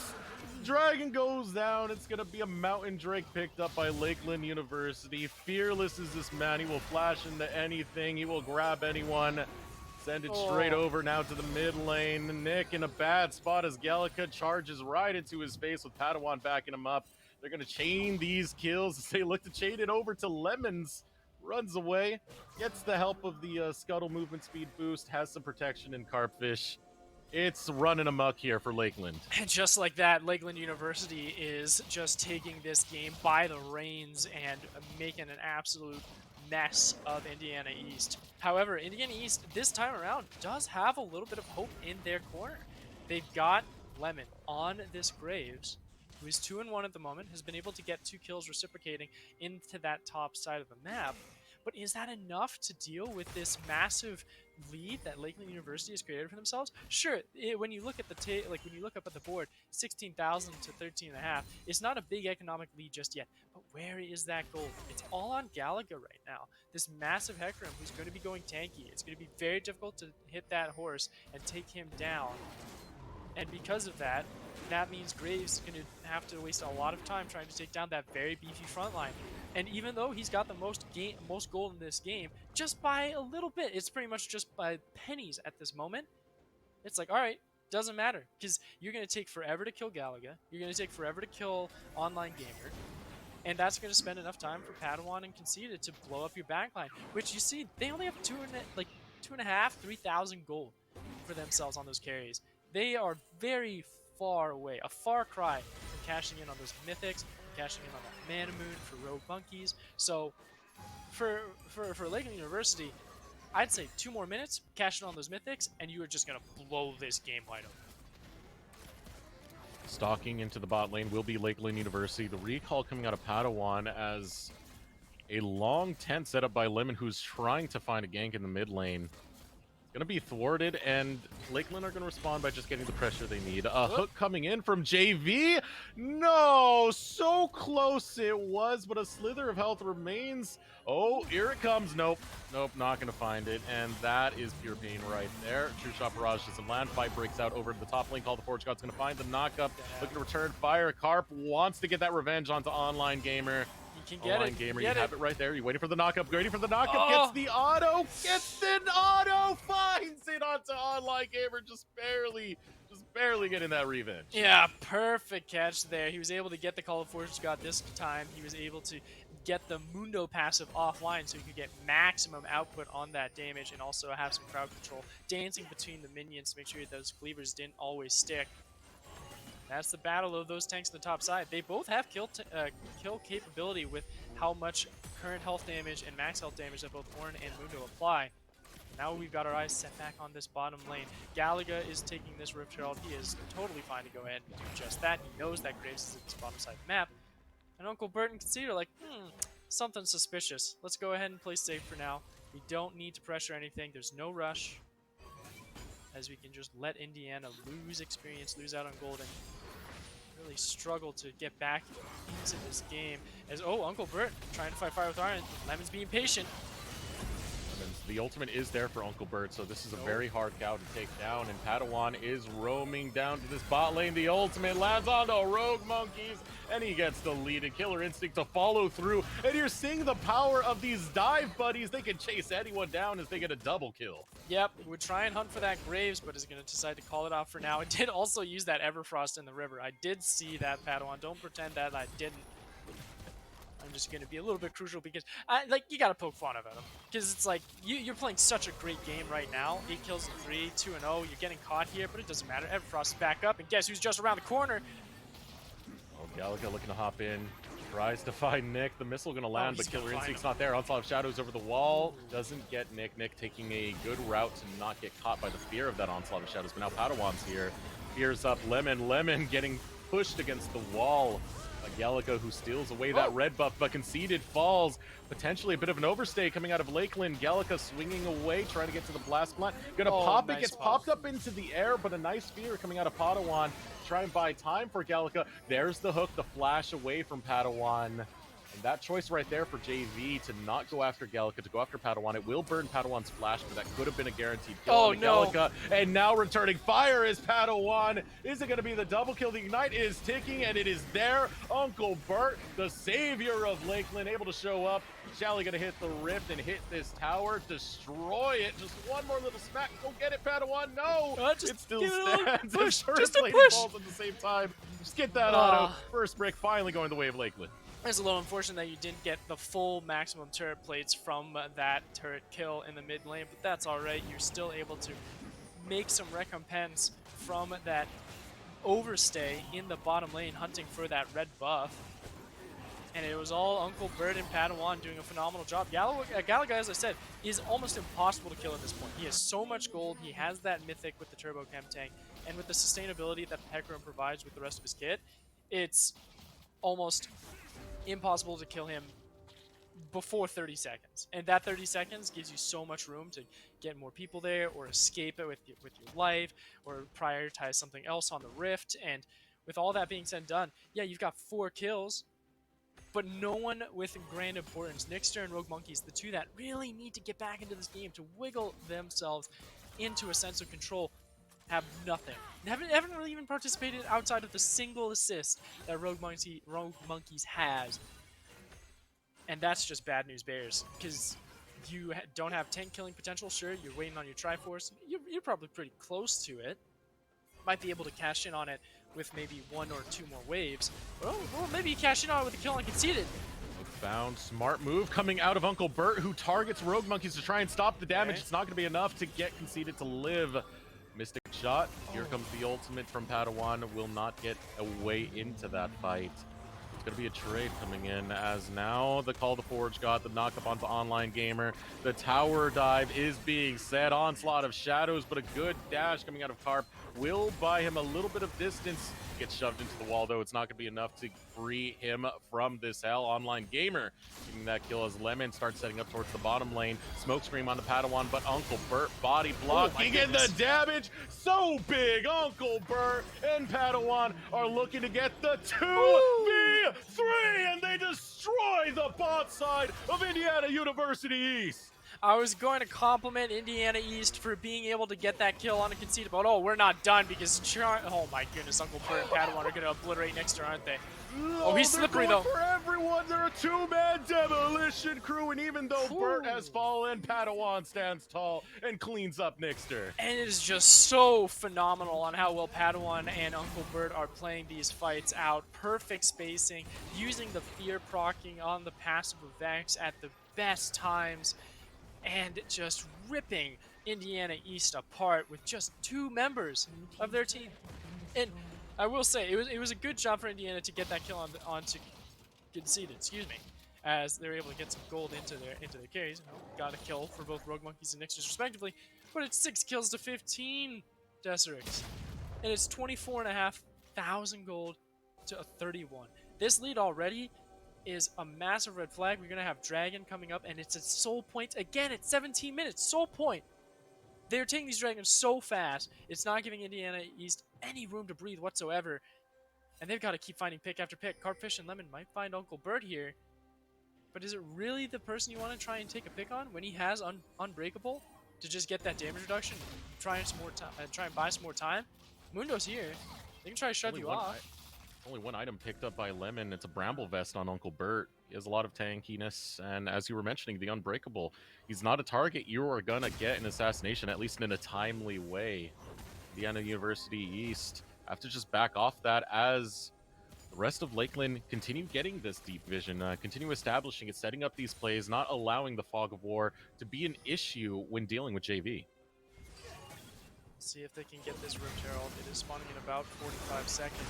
But instead of looking for a Herald, they'll just look for kills. Oh my goodness. It's across the screen, Cole. What do you do from 30 Teemos away? Suddenly 3 people are on top of you. Oh, that's more than 30 Teemos. That's a solid mile of Teemos right there, just coming in out of nowhere, out of the darkness. Nixter is trying to find something. He might be able to get conceded because of how low he is. It's a lot of damage, but nothing yet. A good combo. It's a nice amount of damage. 200 health left on conceded. Walks away. You will live to see another day, Nixter. Stay away from Padawan. You've seen the burst he can do. Call the Forge God is going to come out. Gets a double knocked on the Bert and Padawan. Another burst of damage coming out of Padawan as the knockup from Uncle Bert, burning the Unbreakable, being that tanky machine, gets the stun onto the backside of 4 Lemons. Nixter getting mowed down by Gallica, and all that's left for Carpfish. Fed to the Wolves, a double kill going over to Gallica. 20 kills deep before 20 minutes is Lakeland University. Yep, 26 kills overall in this game, in this 19-minute game, and 20 of them are, like you said, onto Lakeland University. 14 of those kills are onto 2 members of Padawan and Galaga. They can just be a 2-man killing squad, being able to take anyone that they want, take them across the map, like you said. How are you supposed to counterplay when you're trying to set out vision and the vision can't even tell you where those missiles are coming from? Muramana now complete, Shadow Flame now complete for Galaga and Padawan respectively. That's just going to blow this game wide open. Like, this game is 10,000 gold, almost encroaching in advantage of Lakeland. They're just 1,000 gold shy of that. And you're thinking, oh, wow. How do you get back into this game, Indiana? I like, at this point, you're never going to have the damage to fully kill Mundo, fully kill Hecarim, or even kill Uncle Bert when Unstoppable is online. And these resets and how low cooldown the ultimates are on Lakeland University composition, they're always going to be ready for a team fight. They're looking for it. They're hunting for it. Uncle Bert's in the flank. He's cutting off all the pinches. And that is already Dragon's Soul Point 20 minutes into the game. Uncle Bert with the biggest cojones on the Rift right now, leading the charge for Lakeland University as they rotate out from that dragon that just gave them Dragon Soul over towards Baron. And this is the play right here. Either we do Baron or we kill you. This is what Lakeland are saying. Yeah, the only suspicious part of it all is that Padawan Tano's ultimate had just been exhausted in that dragon fight, or at that dragon contention. But Uncle Bert, he's looking for JV. He's going to just kill JV outright. He's mad that he took Oh, they're his pretty champ, separated, so shoos JV right out. Gallica gets low. Nixter's able to take advantage of that, take him down. Uncle Bert trying to get the stun on the Lemons, who gets the end of the line into the face of Conceited, barely surviving. JV will fall to Online Gamer. A 3-stack is Indiana as they get the double knock up the charm, landing onto Online Gamer. Still trying to find Rogue Monkeys, but he will be able to shift away. The health bars are getting pretty low here on the side of Lakeland University. Even the tanky figures can no longer stand in that front line. And it was very difficult for Lakeland University to try and continue that fight. Oh, okay. But it was difficult for them because they spread out so thin so quickly. Like, Gallagher was on his own within the first second of that fight, and that just allowed Lemon and Nixter to clear out that Heck Room very quickly, and the space that an Ezreal and an Ahri can provide in those very awkward situations where they're fighting around terrain and you can harass and poke through the terrain with the Ahri and the Ezreal, that's where Lakeland was running into a difficult challenge. But the fact that they only got out with 1 life lost and they were able to claim 2 more in its place still shows how oppressive this team is with this composition, with how dominant they are. But you know, now the only perfect KDA now is Padawan Tano, and I feel like he's trying to make sure that he stays that way. So we can hunt for more kills though. Nixter and Carpfish are going to be disengaging from pushing out this mid lane wave, as again, Vision set out to make sure that this Baron is blotted out in darkness, and Indiana East will have to poke their heads out and make themselves vulnerable to try and challenge that objective. I want to point out that Uncle Bert is level 2 now, so that Unbreakable empowered up even more. Be harder to take him down as these team fights begin. True. Split push coming out from Online Gamer in the bottom lane will get a good shove in. Shelly's going to hit the map being placed by Gallica, looking to apply more pressure, and here is the pressure breaking. Nixter deleted, getting pulled in as Gallica. He's happy to back off though, because the goal was done. Down goes JV, down goes Carfish. Rogue Monkeys now on the run as his entire team was destroyed. There is nothing you can do. You can't even push Mundo off of this turret. He's just going to tank up all the poke and harassment. He's even just tanking up the turret while he's at it. And now he's going to try and chase Rogue Monkeys down, the sole surviving member of the fight that had just happened moments ago. Ultimate would be popped. I could honestly, the fact Online Gamer is not going to take down Rogue Monkeys, I was like, Yeah. that you are over-respecting your opponent right now. This is something that you can just straight out tank. Oh, good job, observers, to see if we can track this. Will he get it? 2,000 HP off. I love the It was hustle. a good follow though. Yeah, great follow. You know, spot on. Looked really good, but same can't be said for Indiana University East, as Lakeland University have just been stomping right through them. You know, this whole composition that they drafted to just dive, there has been no answer to it. Well, in Really, the the only time you fears- get it is when they when they spread apart. Yeah, and the fears stop a lot of the dashes that the Grays and the Aries can do to sort of get away from things. So if Nixter gets hit by anything by Padawan, he is stuck and he will not be able to move. And that is what's so powerful of that Vex, to just guarantee that lockdown, and just for a moment in time for either Uncle Bert or for Gallagher to careen on in and make sure that that is a guaranteed pickup. But with this Baron power play, with 13,000 gold in favor of Lakeland University, and I'd have to say, what? I think this would be a good time to call on our friend Josh to help us out with those stats. How big is this gap? And specifically on the players, we're like looking at Padawan with the massive amount of gold he has, and also the 19 stacks on this Vex. He's actually diving in. He just blows up Ari. Oh my god, Nixter.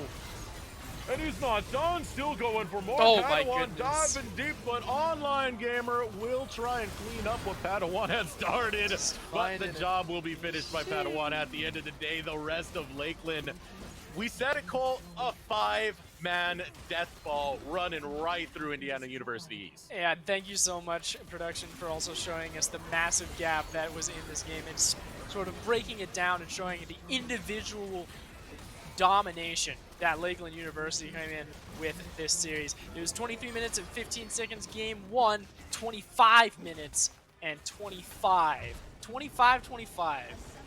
What a poetic way to end this best of 3 series. 2-0 domination from Lakeland University.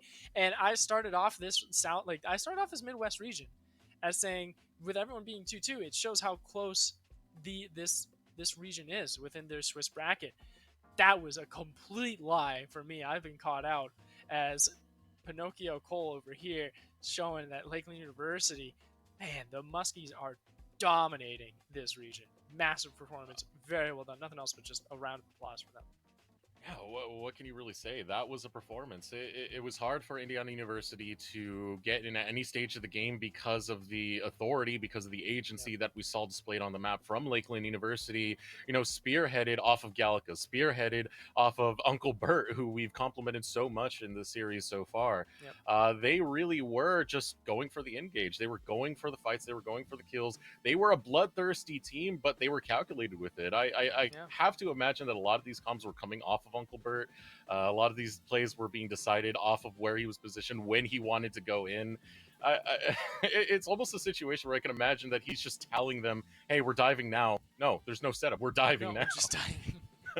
Well, and that's something that would be curious to ask any of the members of Lakeland to see who, first off, who we initially get as well for the interview of just how long have the team has been together and sort of that cohesion. Because at that point, it's just you can sort of sense the intent of what your teammates are going to be doing of looking for those dives when you play with someone who has a play style like Uncle Bert does. You always know he's going to be looking for blood. He's looking to try and make that aggressive play 100% of the time, so you're always positioning yourself for it. So even when he's just roaming up into that mid lane and it catches you off guard, Deserix, it's like the rest of the team's like, all right, well, we know he's going to look for this, so be in position, be ready. And even though he says I'm going for a dive, I don't care where you are, you're already in that position because you expect him to be making that play no matter the consequence. And that kind of dominating performance and that kind of leadership, or even just that kind of play style, can go so far and really just be difficult to lock down in these best of three series when you really don't get a good analysis of your opponent. And it's kind of funny. We were having a talk about, a lot of these teams. One of the things you have to develop when you are in collegiate and amateur is how to close out a game. We just had a lot of games end real early in rapid Mm-hmm. succession. When you are able to get some level of dominance like that, with some level of control like that, it definitely starts to become a non-issue. But Yep. that's the thing. The Swiss bracket is supposed to bring more competition. It's only going to get harder for Lakeland University as they do climb the bracket, as they do go against more competition who have more dubs in that category. For sure. And this is just setting up Lakeland University to see sort of their comeback story of being 2-2 and seeing if they can take the rest of their region by storm and take the bracket in a dominant fashion. So they've got a lot to live up for, at least for this best of three after this best of three performance. But I believe our interview is ready, Eric, as we are going to be having Uncle Bert, the man, the myth, the legend. First off, How's it going? GG's. It's Thank going you. Thank great you. and very well done on the series throughout. So I gotta kick off with the question that I had initially had posted in our stream with how long has this team been together and how long have you been playing with like Conceited and with Padawan and throughout the sort of ecosystem and throughout the collegiate league here at Lakeland? Yeah. Conceited and I have been playing together since the start of our esports program at Lakeland, which started 2 years ago in the fall semester. And then Galago 123 came in a semester later as a transfer student. We had our top laner, Online Gamer, come in that following year, and Pato Antano was new to the team this semester. It seems like you guys are all gelling together quite well, especially after those last two games. I want you to talk me over some of these champion picks that you have. I've seen the Alistair in your wheelhouse. I've seen the Blitzcrank in your wheelhouse. Playing into those champions, what are the conditions you feel safest doing that? Is it just something you pick out of nowhere? Is this your comfort champion? Is this where you find most of your domination? Yeah, I'm really comfortable on engaged supports. It's kind of always been my play style. After starting to play with Conceited a little bit more, I've moved to playing enchanters as well, so it's kind of helped me expand my champion pool as a player. But when we fall back on comfort, I just fall back on engaged supports, like Blitz, Thresh, Alistair, that kind of stuff. So Well, for me right now, it's rather interesting because there was a lot of hot-headed, aggressive plays that you were making in both of the games under 30 minutes, and you're probably one of the most cool-headed people we've interviewed so far. So, what is it that's going through your head when you're making those plays? Do you feel like through the communication of your team? Are you the one that's making those calls, hitting the go button for the rest of the team, or is it more of a democratic vote of we're looking for these kills and let's go here as a unit? Yeah, I think it kind of varies where the game state is at. A lot of those early game roams that I'll take, especially on Blitz when I have the Predator with the boots, we just call that, hey, we're gonna push in this third, fourth wave, we're gonna back, and we're gonna look for a roam right away. Other than that, it's kind of just situational. We felt like we had an advantage mid lane, so keeping that advantage and pushing it was important. So I just tried to head there as much as I could. All right, to close this out, are there any shout outs you want to give? Any family members, any friends, any coaches that have helped you out on this journey so far through collegiate esports? Yeah, I mean, just shout out to my teammates, all the guys that played today, all our guys that are substitutes on our team that help us learn, and we all help each other, and our coach as well. Hopefully, he's still watching, and the rest of the Lakeland esports team. We're trying to grow our program, and we're having fun doing it. So. Well, thank you for joining us, Uncle Bird. I will say it was one of the most fun games I've watched in a while in NACE. That was a hell of a blitzcrank, brother. Congratulations Awesome. on the Thank you. dub, and Thank you. best of luck in your future games. Thank you. All right, I'm so happy we got Yeah. the man, the myth, the legend, Uncle Bird on that one, Cole. For sure. We forgot to ask him, is he really an uncle, or is that just a title that he's claimed for himself because he's such sort of like a family figure amongst the ranks of Lakeland University? But I think that's best to be left as a mystery for tonight, as we had a very wild 2 series here tonight at NACE Starleague for our League of Legends. We had a 40-minute banger of a game 1 in our Southeast, and then everything else has been under 25 minutes almost for the majority of it. Quite a lot of quick closeouts, and hey, we were having close games before. Eventually we got to get into this state. It was fun to see. It's a very fun night, but we got to start wrapping up now, giving you the schedule of what's going down here at NACE Starleague. Coming up today, you had just witnessed League of Legends. Tomorrow will be Call of Duty. Friday following will be CSGO. And we start off the top of the week with Rocket League and Overwatch here on NACE Starleague. But for the casting desk, my name is Eric Deserex Beltran. Of course, Cole, Coco the Dragon Dambly. Always happy to have you as my co-caster, brother. But thank you for joining us, and we'll see you next time on NACE Starleague.